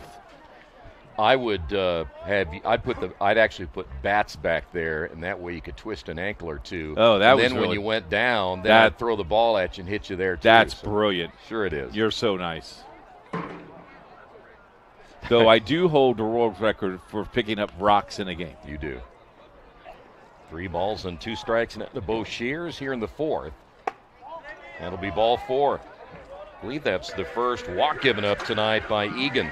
Next up for the Hornets, number 4, Braden Cruz. Here's Braden Cruz. Reached on a fielder's choice in the 1st. There's really no documentation of your fantastic career in baseball. We're still looking for some kind of records. Little League Baseball. Yeah. Community Little League. The stretch, Egan, and the bunt attempt. The runner was taking off Bo Shears. Kind of odd there that you'd see Cruz try to lay down a bunt right there. The youngest president of Community Little League. You? I was 18. Yes, sir. Nobody else wanted the job? Nobody. It was going to go defunct if someone didn't talk me into it. Okay. I love that. I grew up there. He had Community, Bell East, Beech Grove, Indiana Central, Irvington. I'm aging myself, aren't I? Runner takes off, delayed steal, and the throw down to second, and not in time. Stolen base by Bo Shears. A little bit of speed out at second base. Count is even, a 1 ball and 1 strike. Taking a look at the steal right here. He got a great jump, too. Mm-hmm. Fly ball into right center field. Moore will make the catch. Runner at second, Bo Shears will tag, and the throw to third not in time. He might have gotten an early start. I don't know if we can see that one, but. Up next for the Hornets, number 12, called him out. McDonald. Called him out at third base. Yeah, I think he took off a little bit quick. Taking a look. Can we see him right? He already left. He left before the catch. Let's see. We'll try that again. So officially, there's his foot. Yeah, he left early. So he will be out. Bo Shears officially at second base. And so 2 away. I thought maybe he got a little bit of an extra jump there as Tucker McDonald will step to the plate. Nice shot by our camera crew, huh? Daniel Thacker on the 1 and 2 on the camera. Chuck on the 1 and 2s. I wasn't sure Thacker has worked in such a long time. He still knew what a camera was. I haven't seen him in weeks. Well, he had finals. College is important to him. Mm-hmm. Should be important for everybody. McDonald caught looking his only time up, swing and a miss. I heard he got A's and B's on his finals, so he's ready to roll. There you go. Good job, Daniel. Proud of you. Popped up foul. Did I hear he's going to be a future doc? Wow. All right. It'd be nice to him. He may have to operate on me. The worst part will be the bill you're going to get from him, especially if you're not nice to him. Been there. The 0-2 pitch, 1 and 2. He's got 4 or 5 more years with us before he goes to be a doctor, though. He tells me he likes working with you. Does he? Yeah. Good for him. You buy him everything at the concession stand. And yeah, I do. The 1-2 pitch. To Hopper to the shortstop, Gillespie. Stretch at first by Cope. That'll do it for Beech Grove in the 4th. They trail at 6-0. We encourage you to subscribe to our YouTube channel, IndianaSRN. Hit the bell to get notifications for upcoming games and more. Watch as many games as you want, as many times as you want. Bertner Electric Incorporated is fully licensed and bonded electrical contractor for your protection. Our electricians are available 24/7 for service calls and specialize in electrical service and storm damage repair. For more information, give us a call today. Price hot items, popcorn. Take a look at this play by the third baseman, or should say shortstop, Gillespie. That's a great stretch, too. Yep. Gillespie, Cope, and Cruz all due up here in the fifth inning as Corbett back out for another inning of work. Gave up 4 runs in the third, 2 more runs in the fourth. Senior day here at Beech Grove.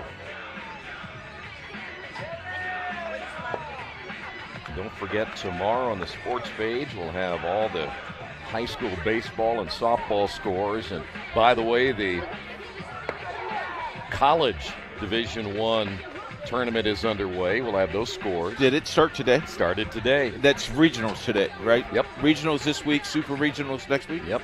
So that means softball has started. Yes. So if you're an ESPN, ESPN2, ESPNU, ESPN News, you got baseball, softball all over the place. We have TV listings on that sports page, too. You can see where everybody's playing. So good. Yeah. Next Here's Gillespie. Hit a home run, a 3-run shot. Since we had a new publisher, it's really good. It's much better, isn't Yeah, it? much better. Fired the last guy. Had to get rid of him. Here's the pitch. Breaking ball called strike.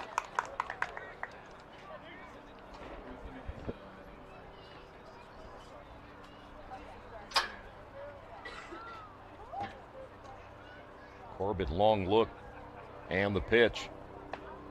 Another breaking pitch and a called strike. Uniforms are pretty sharp. I like the bright. I like the orange. I like the orange, though. No, that's my favorite color, so.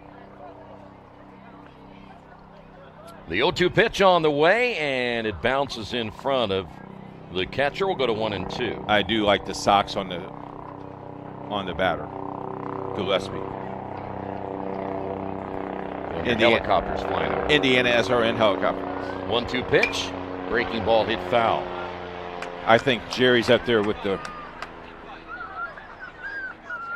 Yeah, guy gets. You know, as a hitter, having that fly over at the time when you're trying to get a base hit, a little distracting.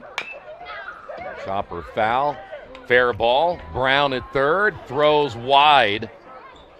And Gillespie starts to make the turn as the ball bouncing off of the netting around the dugout. And so Gillespie's on base. See if we'll call this a hit or an error. Oh, you got to give him a hit. That's in it. That's in the hole.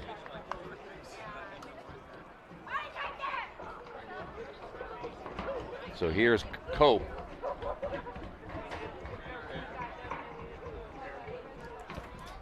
Air. Cope, by the way, reached on an error in the third inning. Let's see if Gillespie will be running here. And the pitch. The home plate umpire started, call that a strike, and then pretend he's scratching his ear. That's a fake out. It is. Ah, gotcha. Throw to first, not in time. Our scorekeeper is cracking up on that joke. That's great, Troy. Runner takes off. Pitch is inside, and did it hit him is the question. Home plate umpire. I'm not sure what that is.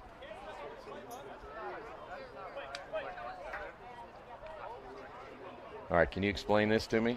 Let me see if he steps. The ball is inside. I can't tell you. Unless he called the batter out for interference. Well, he can't, simply because he's still in the batter's box. He does not have to get out of the batter's box there. I thought at first it hit him. I don't know what you're asking. 2 balls and no strikes to Cope. But again, as long as he is in the batter's box, there cannot be interference. That's why when they try to snap throw to first as a left-handed hitter, I do not leave the box. Now you can see He's where the pitch moving was. there. It was low and inside, so the catcher had to go to his right. Yes. In order to get to it. Yeah, as long as he stays in the box, he's safe. First off, going to have to give the coach for Covenant. Well, now Beech Grove is upset because he's reversing his call.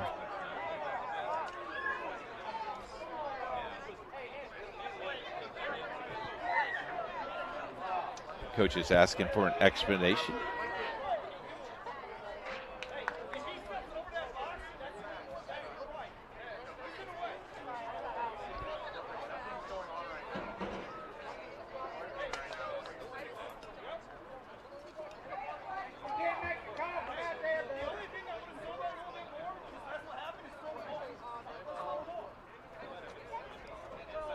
Well, not much you can say here. Just wait for him to get just done, wait and right? see, yes.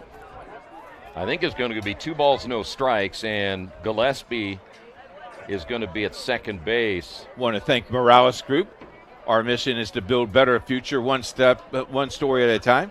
We acknowledge the whole person and their individual story. You can contact them at 317-472-7600. Also, Pipe Logistics, Piper Warehouse is a group of logistics professionals dedicated and working hard together, providing their clients with a complete logistics in Indianapolis, Cincinnati. Roll with us. Call us today, 317-396-1023. Also, Passionate Care is dedicated to helping you and care for your loved one throughout Indiana state programs. We provide financial consultation. Contact us today, 833-420-6640. We're going back to first base. Yeah.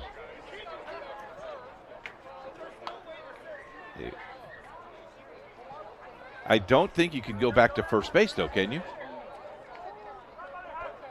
Yeah, they're taking, looks like they're taking away Gillespie's stolen base.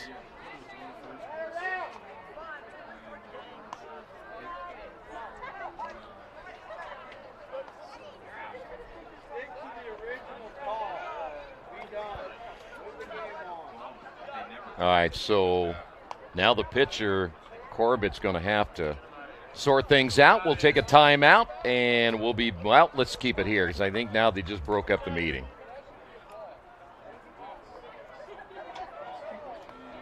So as far as we can tell, it's 2 balls and no strikes.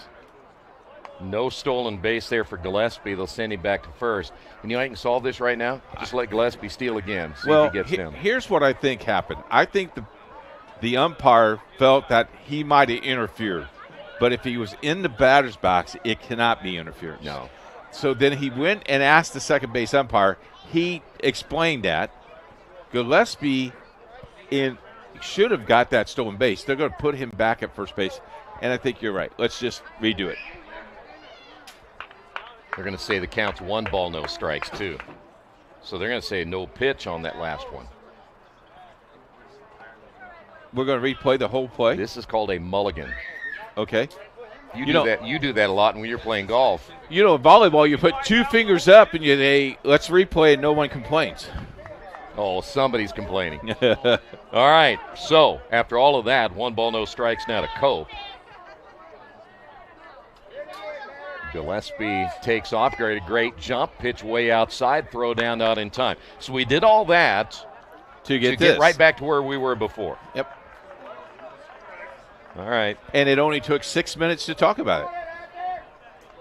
So 2-0 now to Blake Cope. Well, time well spent. Yes. The stretch again by Corbett. Time is called. But you know what? It's a tough game to do. That's why we need officials. You know, if you want to complain, try it. Go out and try this.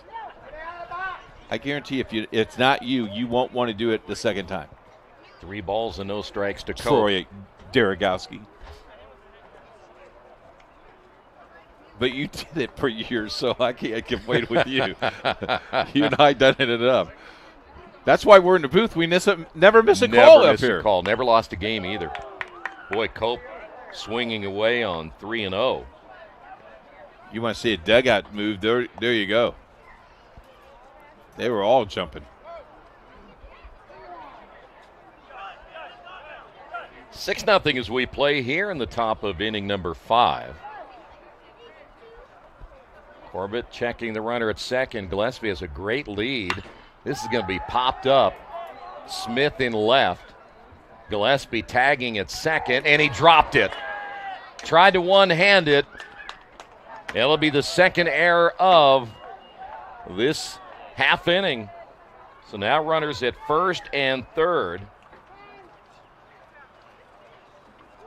And that'll bring up Connor Cruz, and we've got time called as they'll go out and talk to Corbin. And we talked about this Beech Grove defensively situation. They only go at 88%. We'll take a timeout. We have a new pitcher. We'll tell you about the new pitcher coming up in a moment. We encourage you to follow us on Twitter at IndianaSRN. Find upcoming games, video highlights, and much more. Follow us now at IndianaSRN. Can't get to a computer? Then we've got you covered. Just go to the IndianaSRN app and stay up to date with all of your favorite teams. You can watch live coverage or relive the experience with our on-demand service.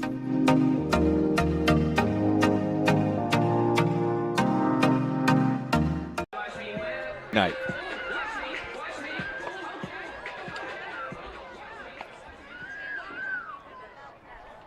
Final warm-up tosses here for the right-hander Bennett. By the way, those two runners on base, they belong to the starter, Corbett. Yes. Cruz 0 for 2. And he is the pitcher of record. Can only lose it, can't get the win. Nope. Here's the pitch on the way, nearly hits him.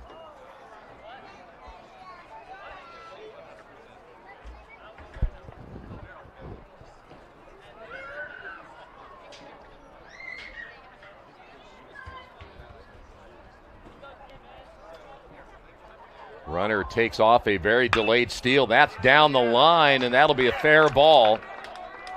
One run will score. Cope rounding third, he will score. And Cruz into second. The throw gets away, then the throw down to third, not in time. Good base running there by Connor Cruz as he drives in 2. And both those errors coming back to haunt Beech Grove here in the 5th inning. Can you tell him Mr. Cruz is their football quarterback who dares to do anything? Holy smokes. He waits for the throw. That is speed right there. Jamison Laughlin now at the plate.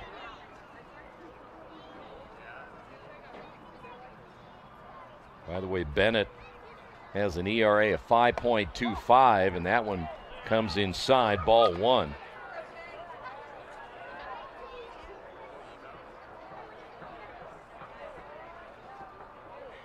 So both those runs, unearned runs. Mm-hmm.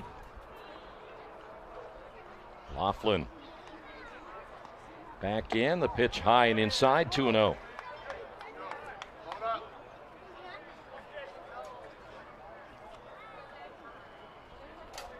When Covenant has hit the baseball, they have hit it well. Pretty hard. Yes. Infield is in. 8-0 your score. The pitch back up the middle, and the shortstop snags it. Bo Shears throws to first. A low throw, and that'll be another error. Run will score. Third error of the half inning.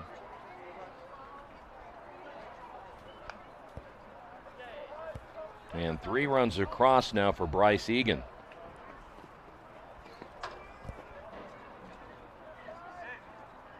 Second multi-run inning we've had tonight now for the Warriors. Egan has flown out twice, and he'll take that pitch for a strike. Seems like they're taking the first pitch, which is good. Say you.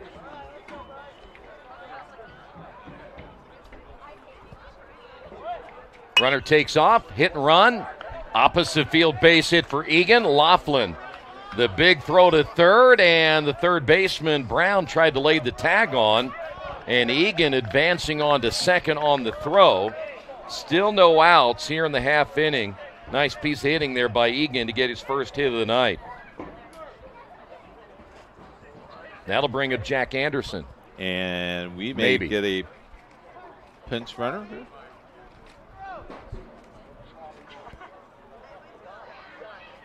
Got a runner coming. So we will have a new hitter coming up now, as that'll be Tyler Murray. So Murray will hit in the place of Anderson. Junior plays first base as well.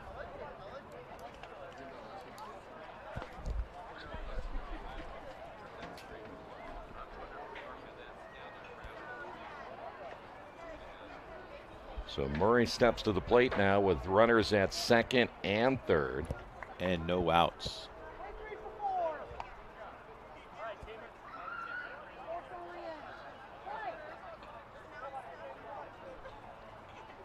Infield stays in, swing and a miss.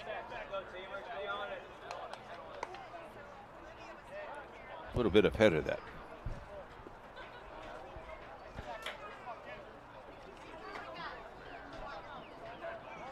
So close the book on the starter tonight for Beech Grove, as Bennett, trying to get out of this inning, now jumps ahead at 0-2.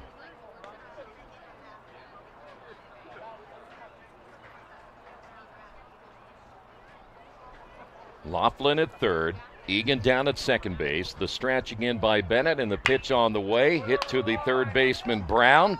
They will have Laughlin in a rundown between home and third. They'll, of course, advance the two runners, and they'll lay the tag on to get Laughlin, but now runners still at second and third.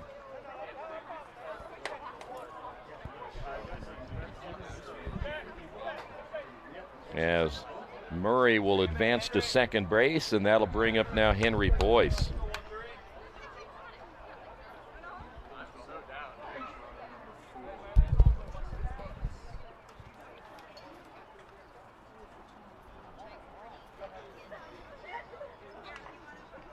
Jack Anderson, who is back in. He started in left field. He's now running. Boyce, couple of base hits, couple of runs scored in the number 9 hole. Still just one away. This one is hit well into left field. Smith back on it. He'll make the catch. Runner at third will tag and score. And it's 10-0. Egan scoring for the first time tonight. 2 away. Boyce will get credit for the sacrifice as we move to the top of the order now in Nolan Moore.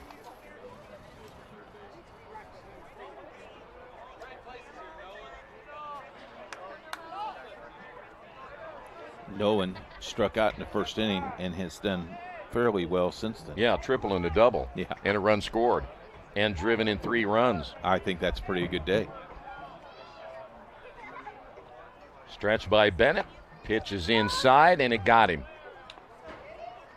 So he's been on base 3 times. Tell you what, anymore, if you get hit, you just take off. Let the umpire make you come back. Here's Nolan Jones.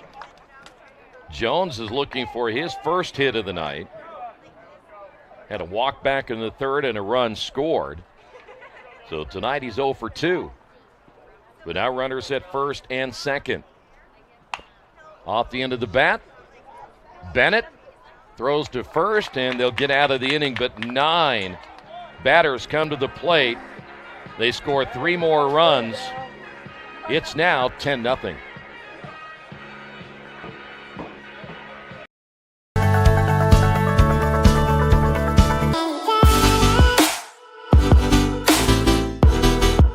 Aspen Creek Grill, we are a from-scratch concept with comfort fresh food. You can expect a world-class experience on a great budget. We've got incredible specials, great service. Today's dish that we're going to highlight is going to be our Aspen Blue Sirloin. It is, again, our premium Black Angus certified beef, and we top that with a blue cheese crust. Again, everything that we do here is made from scratch, and it's no different from our steaks. We hand cut all our steaks in-house. So our team back there, it's just an incredible team. Everything that they do, they take so much pride in. They put a little bit of themselves into everything that they do over here, especially since it is a made from scratch concept. We want everybody to come, visit us, enjoy some great food with some great service. Bring your friends, bring your family, come have some great food, have a great time with us with some of the best comfort scratch food.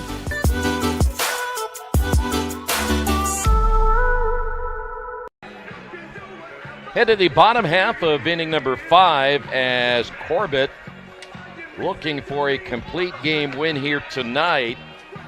A 10-0 lead, 10 runs, 8 hits. A couple of errors tonight for Covenant Christian. Beech Grove, no runs, a single hit, and 5 errors. Smith, Gann, and Barossi all due up. And Beech will need to get one to stay alive in this one. Don't forget baseball tomorrow, 10 o'clock, game 1 if they're playing 2. Keith doesn't do 2 games. Is that right? We only do 1 game. Oh, okay. Well, I just thought maybe it was a doubleheader. No, it's part of our agreement. You do game 1 because you usually have number 1s throw game number 1. And that's so you don't care about the number 2s that are playing later in the day. I didn't say that, Troy. I just said. Poor kids. They work hard too, you know. If you like to stay for a doubleheader, I'll be more than happy to let you and Chuck work overtime for free. Here is Smith. He's 0 for 1 tonight.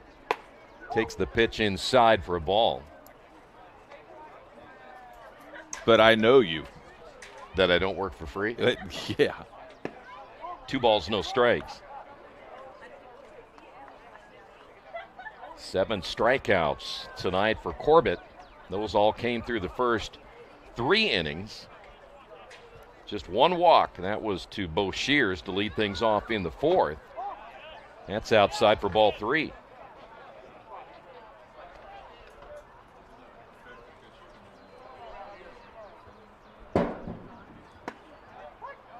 There's strike 1. Yeah, Corbett, though Corbett was not pitching for a while, he did get a chance to get to the plate, and that'll be ball 4, second walk. That'll bring up James Gann. For the Hornets, number 6, James. Plenty of rest, which most pitchers don't mind.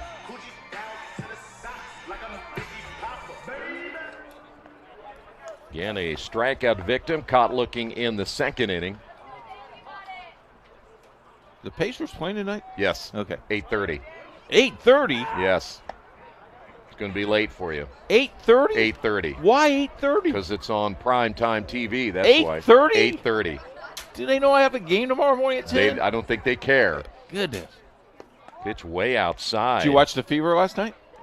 I watched as long as I could stomach it. I watched it for 1 quarter.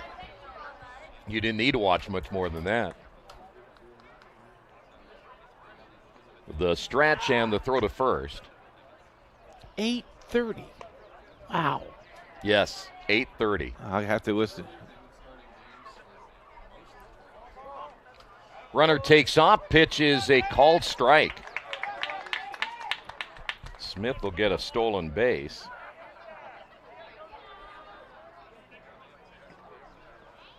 So 1-1 now to Gann. Well, at this stage for Corbett, you just think again got to throw some strikes here. They have 10-0 lead.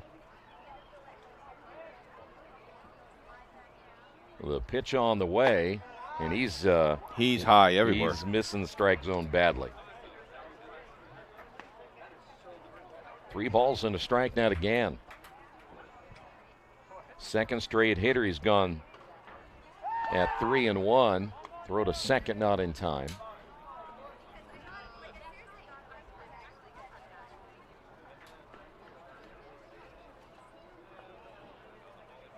The 3-1 pitch on the way, and he missed another one. That'll bring up Barossi. You want to drive a coach nuts, you're going to give visit to the mound. Back-to-back walks. All three of his walks coming in the last 2 innings. And we may have a new pitcher. Looks like Corbett is done for the night. Tell you about the new pitcher next. From warehousing to transportation and everything in between, Piper Logistics does it all. Centrally located, Piper Logistics has 2 warehouses in Indianapolis and a warehouse in Cincinnati, Ohio. Piper Logistics houses over 1 million square feet. Along with our transportation department, we can provide service to half the United States markets.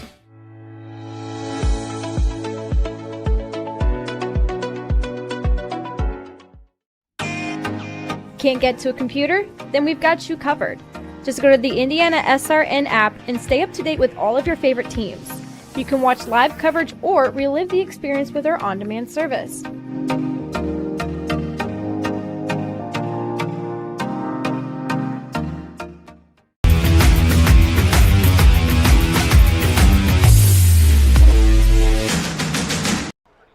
New pitcher will be another right-hander as Kason Suits will step in, just a sophomore.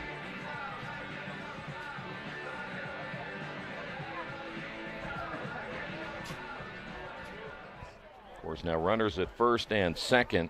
Barossi tonight 0 for 1.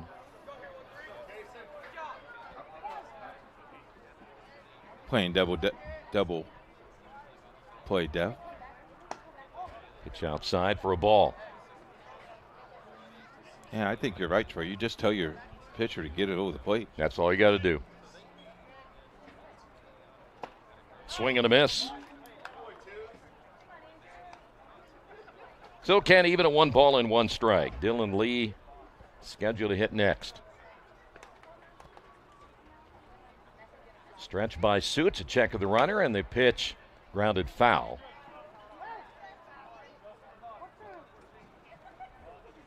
So 1 ball and 2 strikes.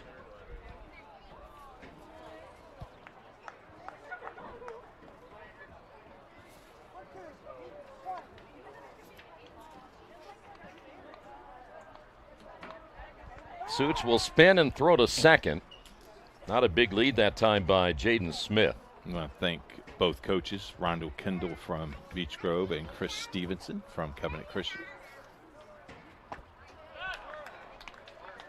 That'll do it for Barossi, and that'll bring up Lee with 1 away. Second strikeout of Barossi tonight. Dylan Lee 0 for 1. He was a strikeout victim in the 3rd inning. There's the strike. Young freshman. He's played a lot of freshmen tonight. He has.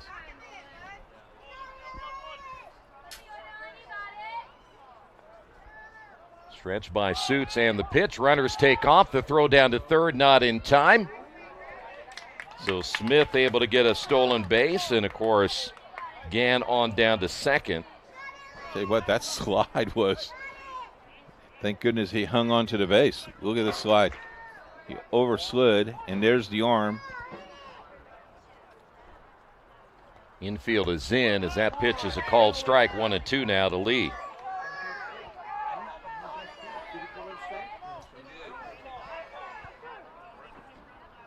One-two pitch just outside. I give him my best pitch right here. Hit foul. Fouled it off. By the way, Ethan Corbett is on deck.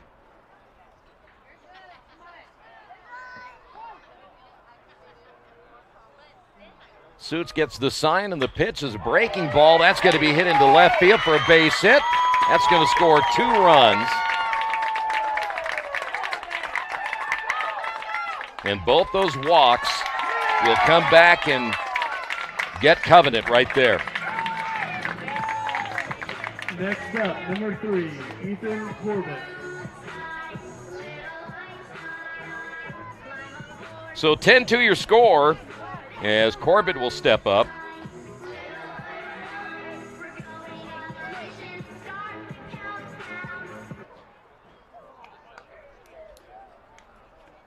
And now we got a pinch runner down at second base.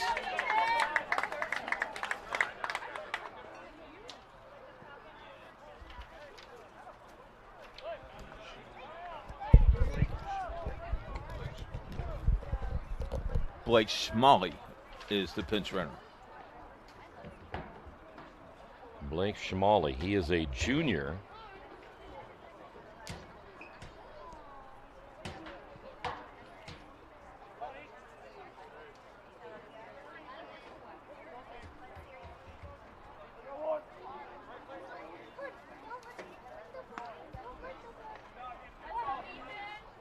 So we will play at least another inning. That one's hit into left field as well. That's going to fall for a base hit. Schmalley rounding third. He will score. And heading to second base is Corbett with a double, and it's all of a sudden 10-3. Next up for the Hornets, number 8, Aiden Brown.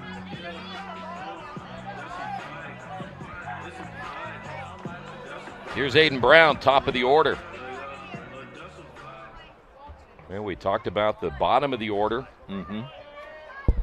Yep. And their numbers weren't good coming in, but a couple of walks, couple of base hits, and they're right back in this at 10-3. There's a strike now to Brown.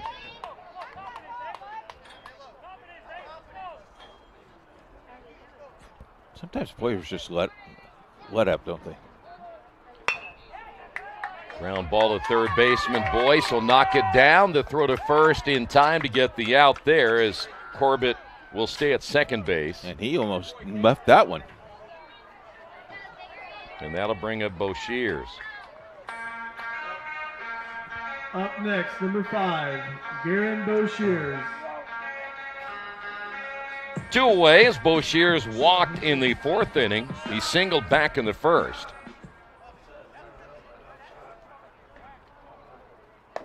And the pitch is a called strike.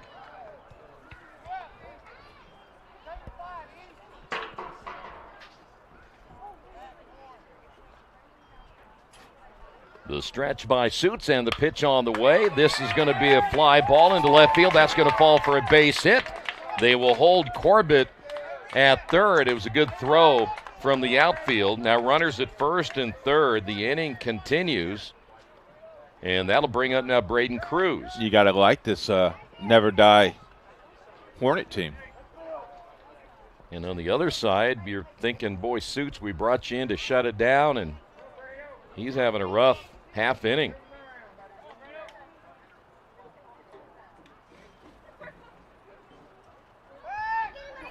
Now they'll get the runner perhaps in a rundown. Tag laid on, and they got him. Boshears. And, of course, now Beech Grove thought it was a balk and no call there, so Boshears is out. But 3 runs across, it's 10-3.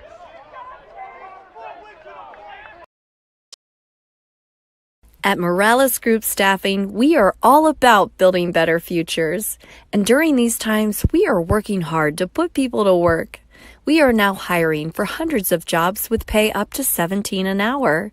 Visit our website at moralesgroup.net or text JOBS, JOBS, to 317-472-7600 to apply now and get hired today. We encourage you to subscribe to our YouTube channel, IndianaSRN. Hit the bell to get notifications for upcoming games and more. Watch as many games as you want, as many times as you want.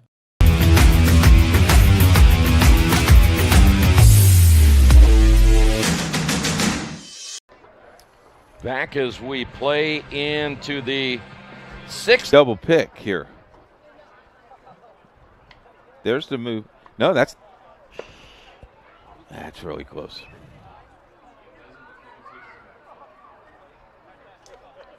So there was a runner at third base. Well, it's all history now. Yes. As we will move on to Ty Gillespie. And I don't know, again, you can try to determine whether that was. Realized that this diamond was back here. We went to the diamond up above, which was the old softball diamond. We saw all that water on the ground, and I said, oh, we're not going to play tonight. And then we keep trying. Then we see this beautiful facility.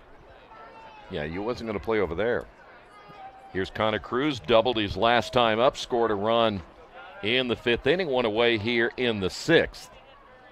And the pitch on the way, another pop-up. First pitch swinging on this one. Center fielder Cruz coming in. One Cruz against the other Cruz, 2 away.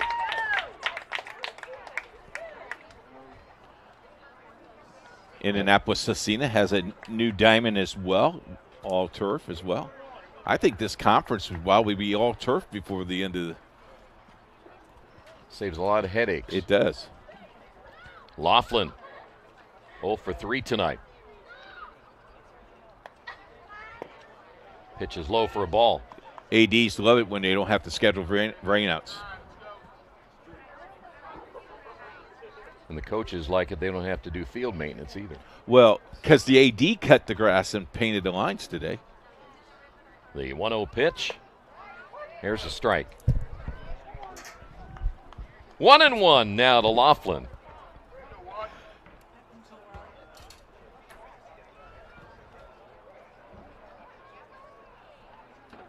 Bennett gets the sign, and the pitch on the way is a breaking ball for a strike, and Laughlin thought that was too far outside. The guy behind the plate not making many fans tonight, is he? Here's the 1-2 pitch on the way, and that was over his head. He made the effort to work tonight. Need umpires.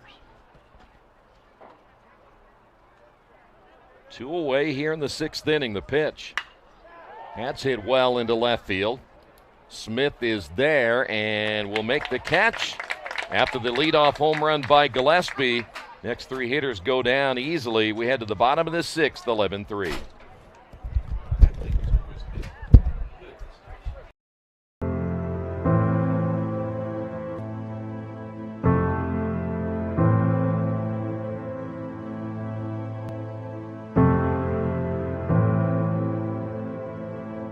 Calling officials cheaters or corrupt, it's not a game. Insulting referees, it's not a game. Threatening officials, it's not a game. Berating young umpires, learning the ropes, it's not a game. Violent language in the stands, it's not a game. Verbal abuse from the sideline. It's not a game. Screaming at a referee in the parking lot, it's not a game.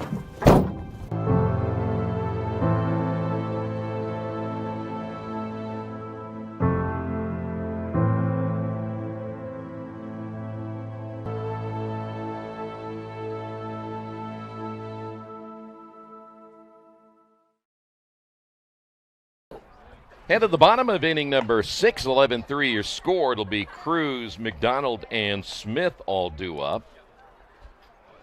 Keith will get home just in time to tune in the Pacers and stay up till 11:30.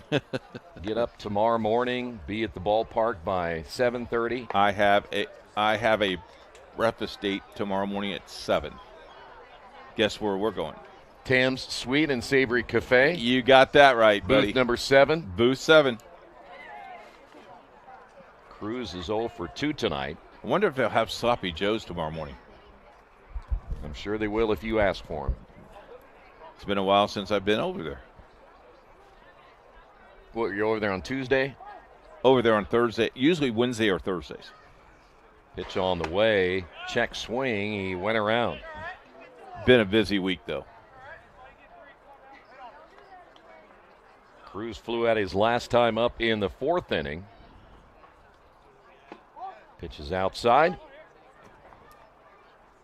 So the count is even at 1 ball and 1 strike. Cruz came in hitting at 155 as the cleanup hitter. Swing and a miss. Great time of the year, though, isn't it? Track and field finishing up sectionals this week. They'll be in the regionals. Breaking pitch stays inside. Track and field's in sectionals? Finished up last night. Oh, they did. Girls tennis in sectionals as well. Pitch is low, 3-2. spring season is a fast. I mean, you get all those things in what, 9 weeks, 8 weeks? Pitch hits him. So Cruz will head down to first. Can you imagine trying to get 25 baseball games in 8 weeks? See, that's why we need to switch the seasons. We need to put baseball and softball in the fall and move football into the spring. Because you can play now, right, in football, and you don't have all those rainouts. You don't have a whole lot of rain in August, in September. Throw the first out in time. I'm trying to get that changed. And I told you when I become emperor, I'm changing it. Well, I'm sitting right by an athletic director, and he doesn't like that idea at all. Hard hit down the line. That'll be a fair ball. Heading to third is Cruz. The throw, tag laid on, and they got him. Oh, my. They called him safe, though. I thought the tag was in time. Take another look at it. Here comes the round. Here's the throw.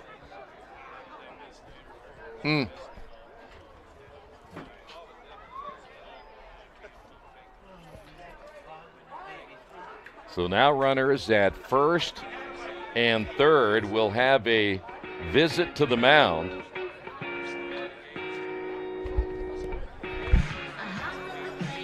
See if they're going to change pitchers. They will. We'll tell you about the new pitcher in a moment. To the game, we've got your back.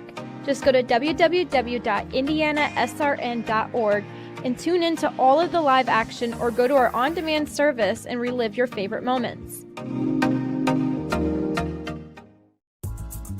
We never really realize how much we depend on electricity until the power goes out. Get those lights back on when you choose the certified electricians at Bertner Electric Incorporated. Locally owned and operated, we are a member of the Better Business Bureau and provide only the highest quality of customer service. For more information, give us a call today. We encourage you to subscribe to our YouTube channel, IndianaSRN. Hit the bell to get notifications for upcoming games and more. Watch as many games as you want, as many times as you want. New pitcher will be what is the shortstop. Now moving over as Jamison Laughlin will now throw here in the 6th inning. Both these base runners are Suits, so he will get them on his record.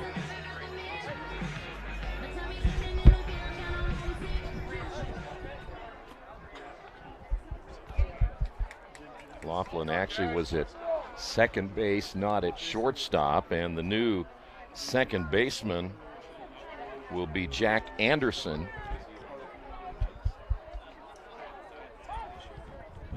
We'll pick up the new left fielder here in a couple of moments.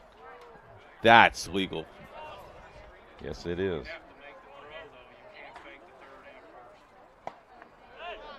There's a strike. That is not allowed in Major League Baseball.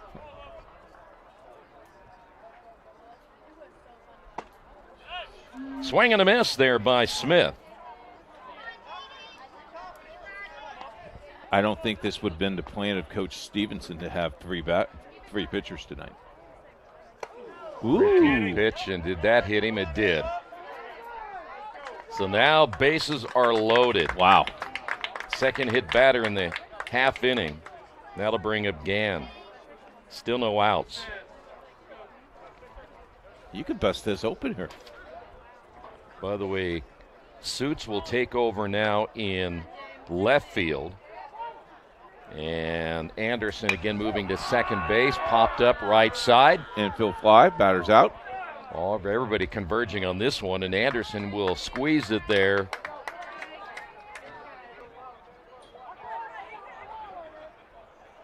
So one away, and that'll bring up Barossi.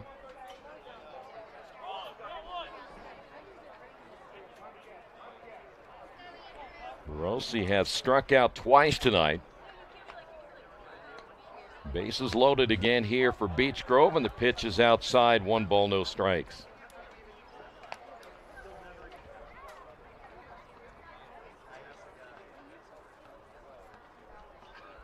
The pitch on the way off the end of the bat, even caught a piece of the catcher Jones.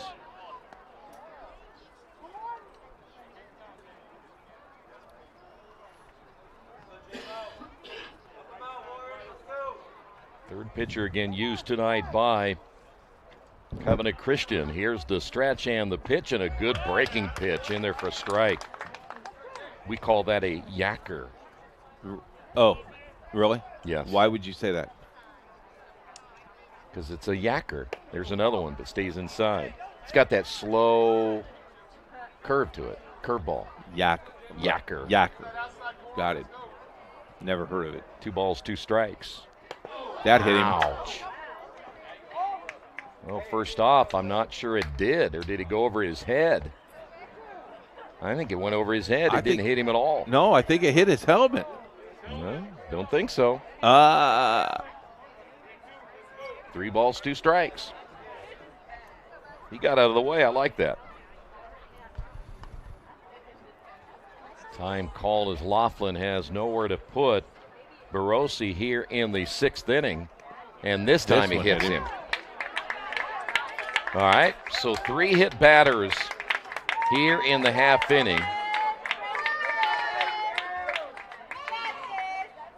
Another run across, and that'll bring up Dylan Lee.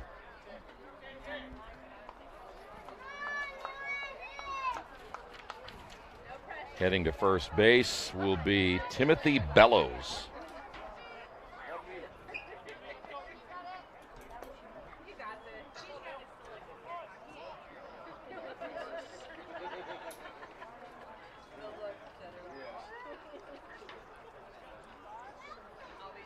So Dylan Lee will step to the plate. Lee doubled his last time up. He scored one of those 3 runs in the 5th inning, and he's swing and a miss.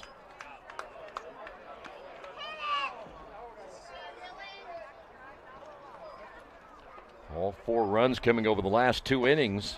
There's a strike. Still just 1 away here in the 6th inning of an 11-4 ball game. The pitch. Blew it by him. 3 pitches, Lee done. 2 away. First strikeout for Laughlin. Second time tonight, Lee has struck out. And that'll bring up now Corbett, who doubled in the 5th inning.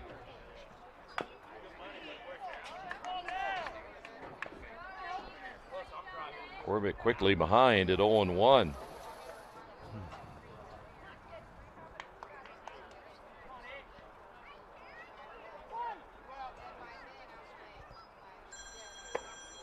Pitch is inside. 1 ball, 1 strike.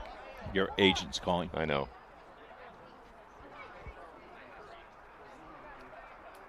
He doesn't like me working past 8 o'clock on a Friday night. I catch it. Ground ball to the third baseman, Boyce. He'll step on the base. That'll end the half inning. A run across. We head to the 7th, 11-4 Covenant. Can't get to a computer? Then we've got you covered. Just go to the IndianaSRN app and stay up to date with all of your favorite teams. You can watch live coverage or relive the experience with our on-demand service.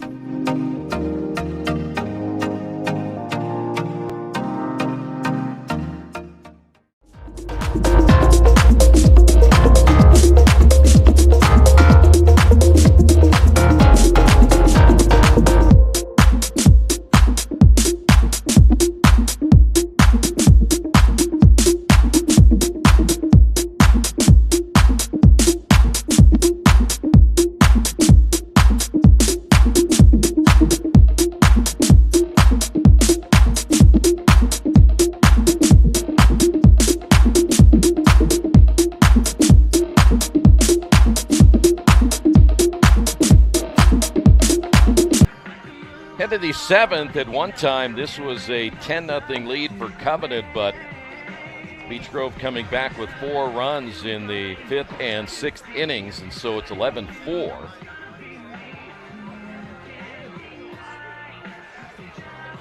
Bennett back out for another inning of work for the Hornets. Yeah, big night for Gillespie, by the way, with 2 home runs, 3 runs. He's driven in 4. Had a 3-run shot and a solo shot tonight. a guy who came in with no home runs. But you also got to remember that 2 young freshmen started this game, and they both had 2 innings of shutout. Yep. 7 strikeouts of one of them, right? Yep. Bryce Egan scheduled to lead things off. Jack Anderson now at second base will be hitting second in this half inning. So would you think Gillespie will be our player of the game? I would think so. Better wait till they see if they win, right? Yes. Egan tonight 1 for 3, a run scored back in the 5th inning. Again, sectional play start next week, and also some games on Memorial Day, which I think it's kind of cool. Take the day off and go see some high school baseball. So Egan steps in here, top of the 7th inning. Time is called. And if you want to go place on Memorial Day, here's the place to be. Because I tell you what, that seat over there, that seat over here, air conditioning in the booth, it's really nice as well. So if you talk to the athletic director, I'm sure he'll sell you that seat. In here? Yeah, $700-800. Egan steps in.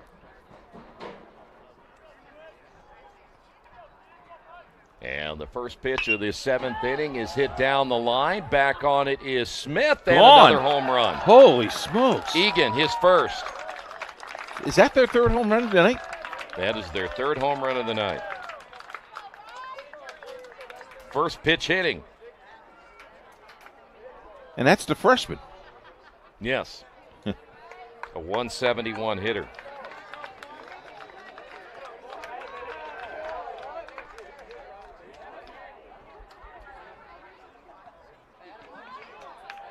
Curveball up. That'll bring up Anderson.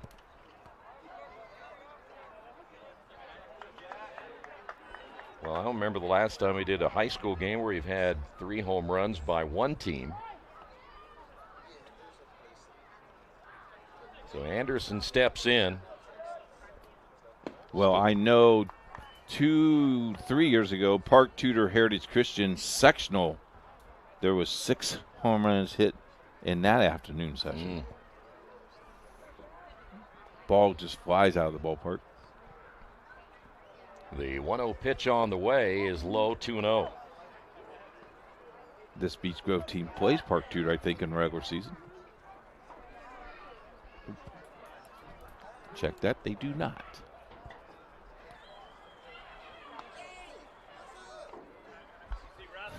Thanks. Here's the 2-0 pitch, 3-0. Oh, I will tell you this. This will be a conference game next year because Covenant Christian joins this conference. I did my research on that one. How about that? I see your notes. I saw that. See? Page 17 on my notes. That's right. The 3-0 pitch on the way. Caught the inside corner, I think. Yes.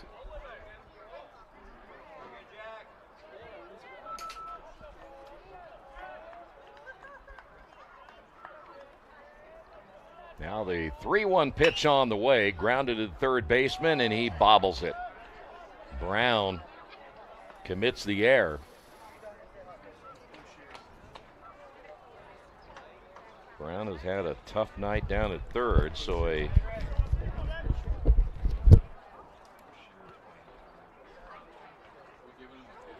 put Bo Shears actually a change here. So Bo Shears now at third. Brown is at shortstop.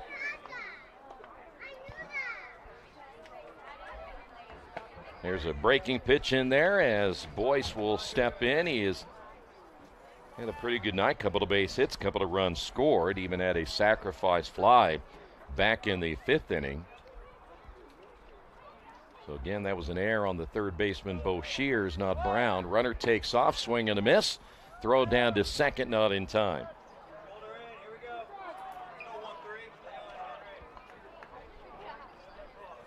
So Boyce down at 0-2.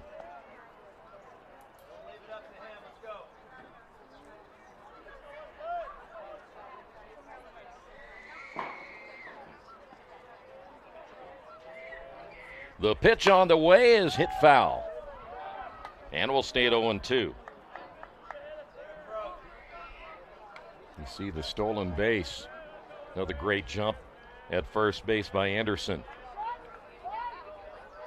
Covenant had 66 stolen bases coming into this one. The stretch. And the pitch. Breaking ball got him. Boyce striking out. There is one away. And that'll bring up now Nolan Moore at the top of the order. He's had a pretty good game. If he had another at bat after tonight, he might, if he can get a home run here, get a single, he can have the cycle. So we never need another inning. No. The pitch. In there for a strike.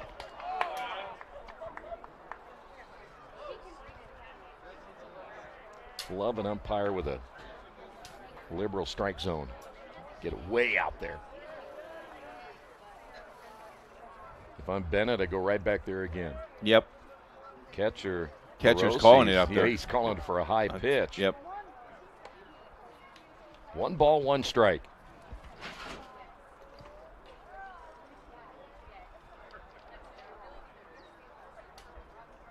Moore at the top of the order with 3 runs driven in as well.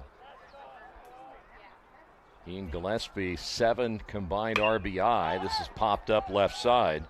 Bo Shears in foul territory, and he got it. Makes the nice catch. That ball was coming back. Looked like it might go out of the ballpark. But that's 2 away, and here is Nolan Jones.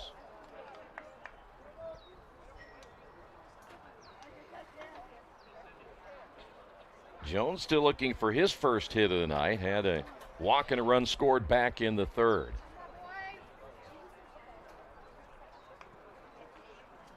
Also a stolen base for Jones in that 3rd inning, in which Covenant scored 4 runs and a breaking pitch in there for a strike. Boy, if he could tag this thing in center field, right in the middle of center field, he could run forever. Well, Cruz has really shifted off to left field, and again, there's a big gap, as you say, between Cruz and Stevens. So they're really expecting Jones to pull the baseball here, and that's a pitch you take that way. 0-2.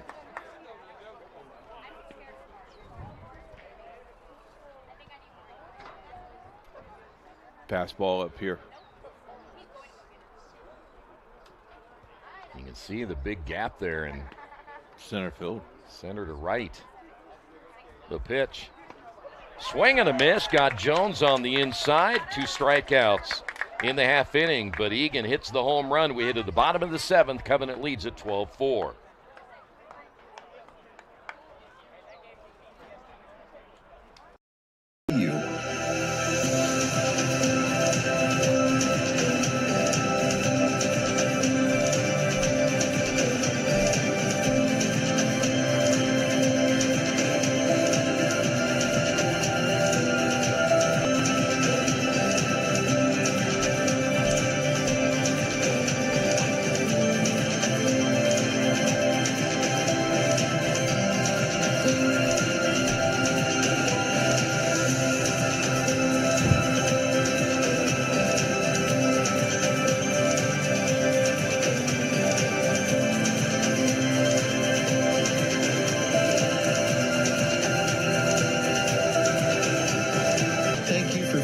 Standing with us.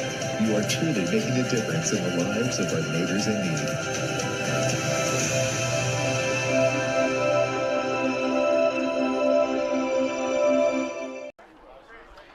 We head to the bottom half of the 7th inning as Beech Grove will need 8 runs to keep this game going. It'll be Brown, Bo Shears, and Cruz.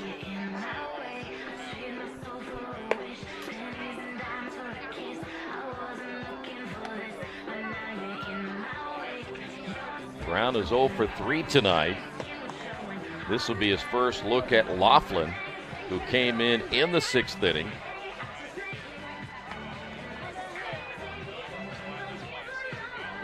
That 1 run was charged to Suits, who opened up the 6th inning by hitting Cruz. He later scored, and then, of course, Laughlin hit a couple of batters as well before finally getting out of the half inning.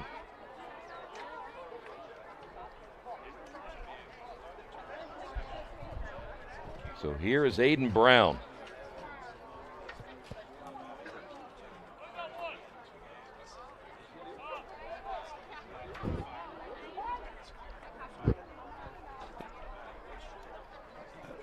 Laughlin's first pitch on the way is in there for a strike.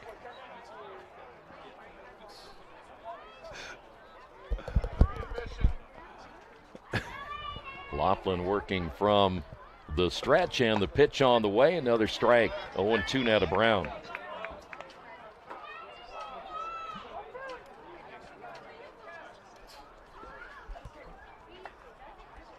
The 0-2 hit foul.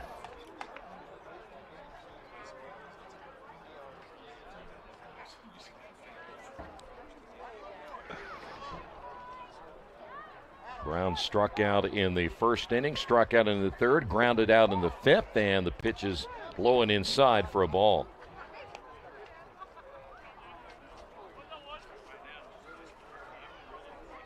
Laughlin's pitch on the way and a fastball, a little bit low, 2-2.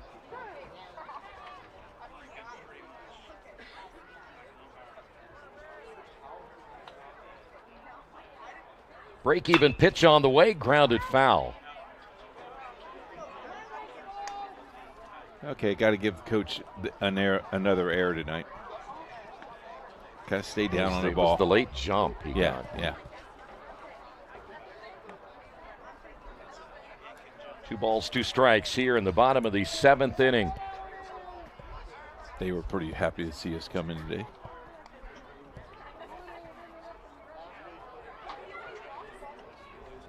Very nice to show off the ballpark. Brown deep in the batter's box. That back foot right on the line, and a breaking pitch got him looking. Third strikeout of Brown tonight. There's one away. That thing crept on the inside corner. And that'll bring up now Bo Shears. Bo Shears shifting over from shortstop to play third. He got another look at the strikeout right there. Bo Shears picked up a base hit his last time up, and that pitch is low and inside for a ball. Actually, Bo Shears has been on base 3 times, couple of base hits. Pitch is inside, 2-0. 5 freshmen on this team, 1 sophomore, a couple of juniors, and 3 seniors. That one nearly got him. Just like that, 3 balls, no strikes to Bo Shears. You got to give him the green light, right? No? No. He did. 3-1. Now, if he grounds out, then you don't swing. If he fouls it off, yeah, give him the green light. It's always easy afterwards. Well, you'd have him stealing home right now. He's not even on base. He's not on base yet, but I would have him bunned. And that got him looking, Bo Shears. See, I did it. Okay, it is 3-2. Thank you. Sorry. He thought he had a walk. Yes, he thought he had a walk. He was ready to go down. So 3 balls, 2 strikes. I'm still thinking about stealing. Here's the pitch, and it's outside for ball 4. And that'll bring up Cruz. You going to steal him here, Coach? It doesn't hurt. It's Cruz. Cruz has a run scored. Pitch is outside. Need base runners, Coach. Huh? You need base runners. Okay. But you need to get runners in scorer's position to get runs. All Don't right. you? It's up to you, Coach. You decide. You're going to steal him. Let's see if he'll go. Over the head of Cruz. See how tight they are at the plate, though? I mean, they're right on the line. 2 balls and no strikes. The pitch on the way, and now Laughlin can't find the strike zone.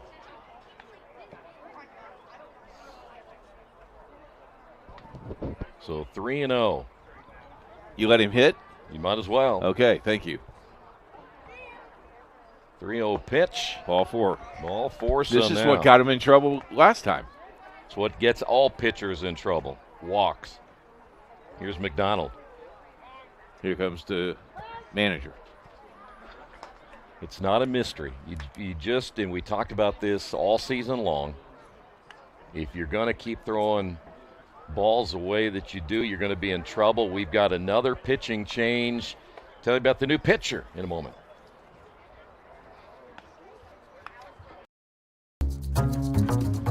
We really focus on modern application development, DevOps, so automating the whole process of delivering your solution, and cloud architecture. It's very important for mid to large companies to have cloud partners because you can't possibly have all the talent you need to address the complex ecosystem of the cloud. We advise them on all parts of their business. And then when things are defined and we see a clear goal, Clean Slate also then goes and does the work. We have a team that is very passionate about what they do. We love to solve complex problems, and there's a lot of companies out there that will avoid, getting involved in those things, and I think that's why clients like to work with us.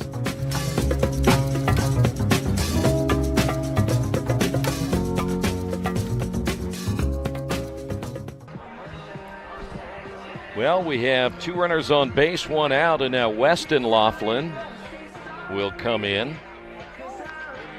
By the way, Jamison will go back to second base, I do believe, and Anderson going from second back to left.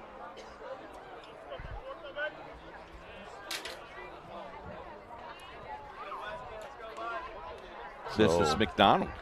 McDonald has singled, 1 for 3.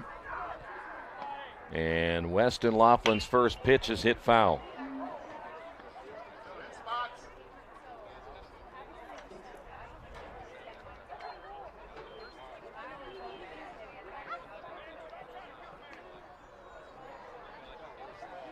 Game has surpassed the 2-hour mark. Officially began at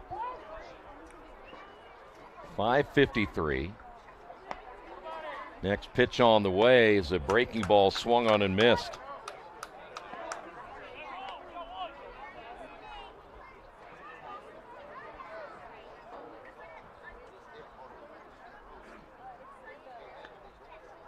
Here's the 0-2 and another breaking pitch in. Oh my. Oh my, oh my, oh my. McDonald strikes out. Oh my. Here is Jaden Smith. Last chance here. Oh my. Ground ball toward the shortstop. Long throw to first, and nice play by Gillespie to end this one here tonight. With the win, Covenant moves to 10-16 on the season. Beech Grove will fall to 3-22. 12 runs, 10 hits, 2 errors tonight for Covenant. Beech Grove ends up tonight with 4 runs, 6 hits, and 6 errors. Final thoughts, Coach? A game that Covenant Christian kind of dominated, but Beech Grove hung in there. Young ball club. I think they're going to be okay. I like the young pitchers, and we'll see what happens. And, sectional play and anything can happen. Beech Grove hosts as a sectional. So if you're a Beech Grove fan, you can come down and watch them play. I think the ladies also are hosting their sectional. It's a great venue to watch baseball. All right, final score tonight. It was Covenant winning it 12-4. Thanks for being with us. Thanks to the entire crew as always. This has been high school baseball on IndianaSRN.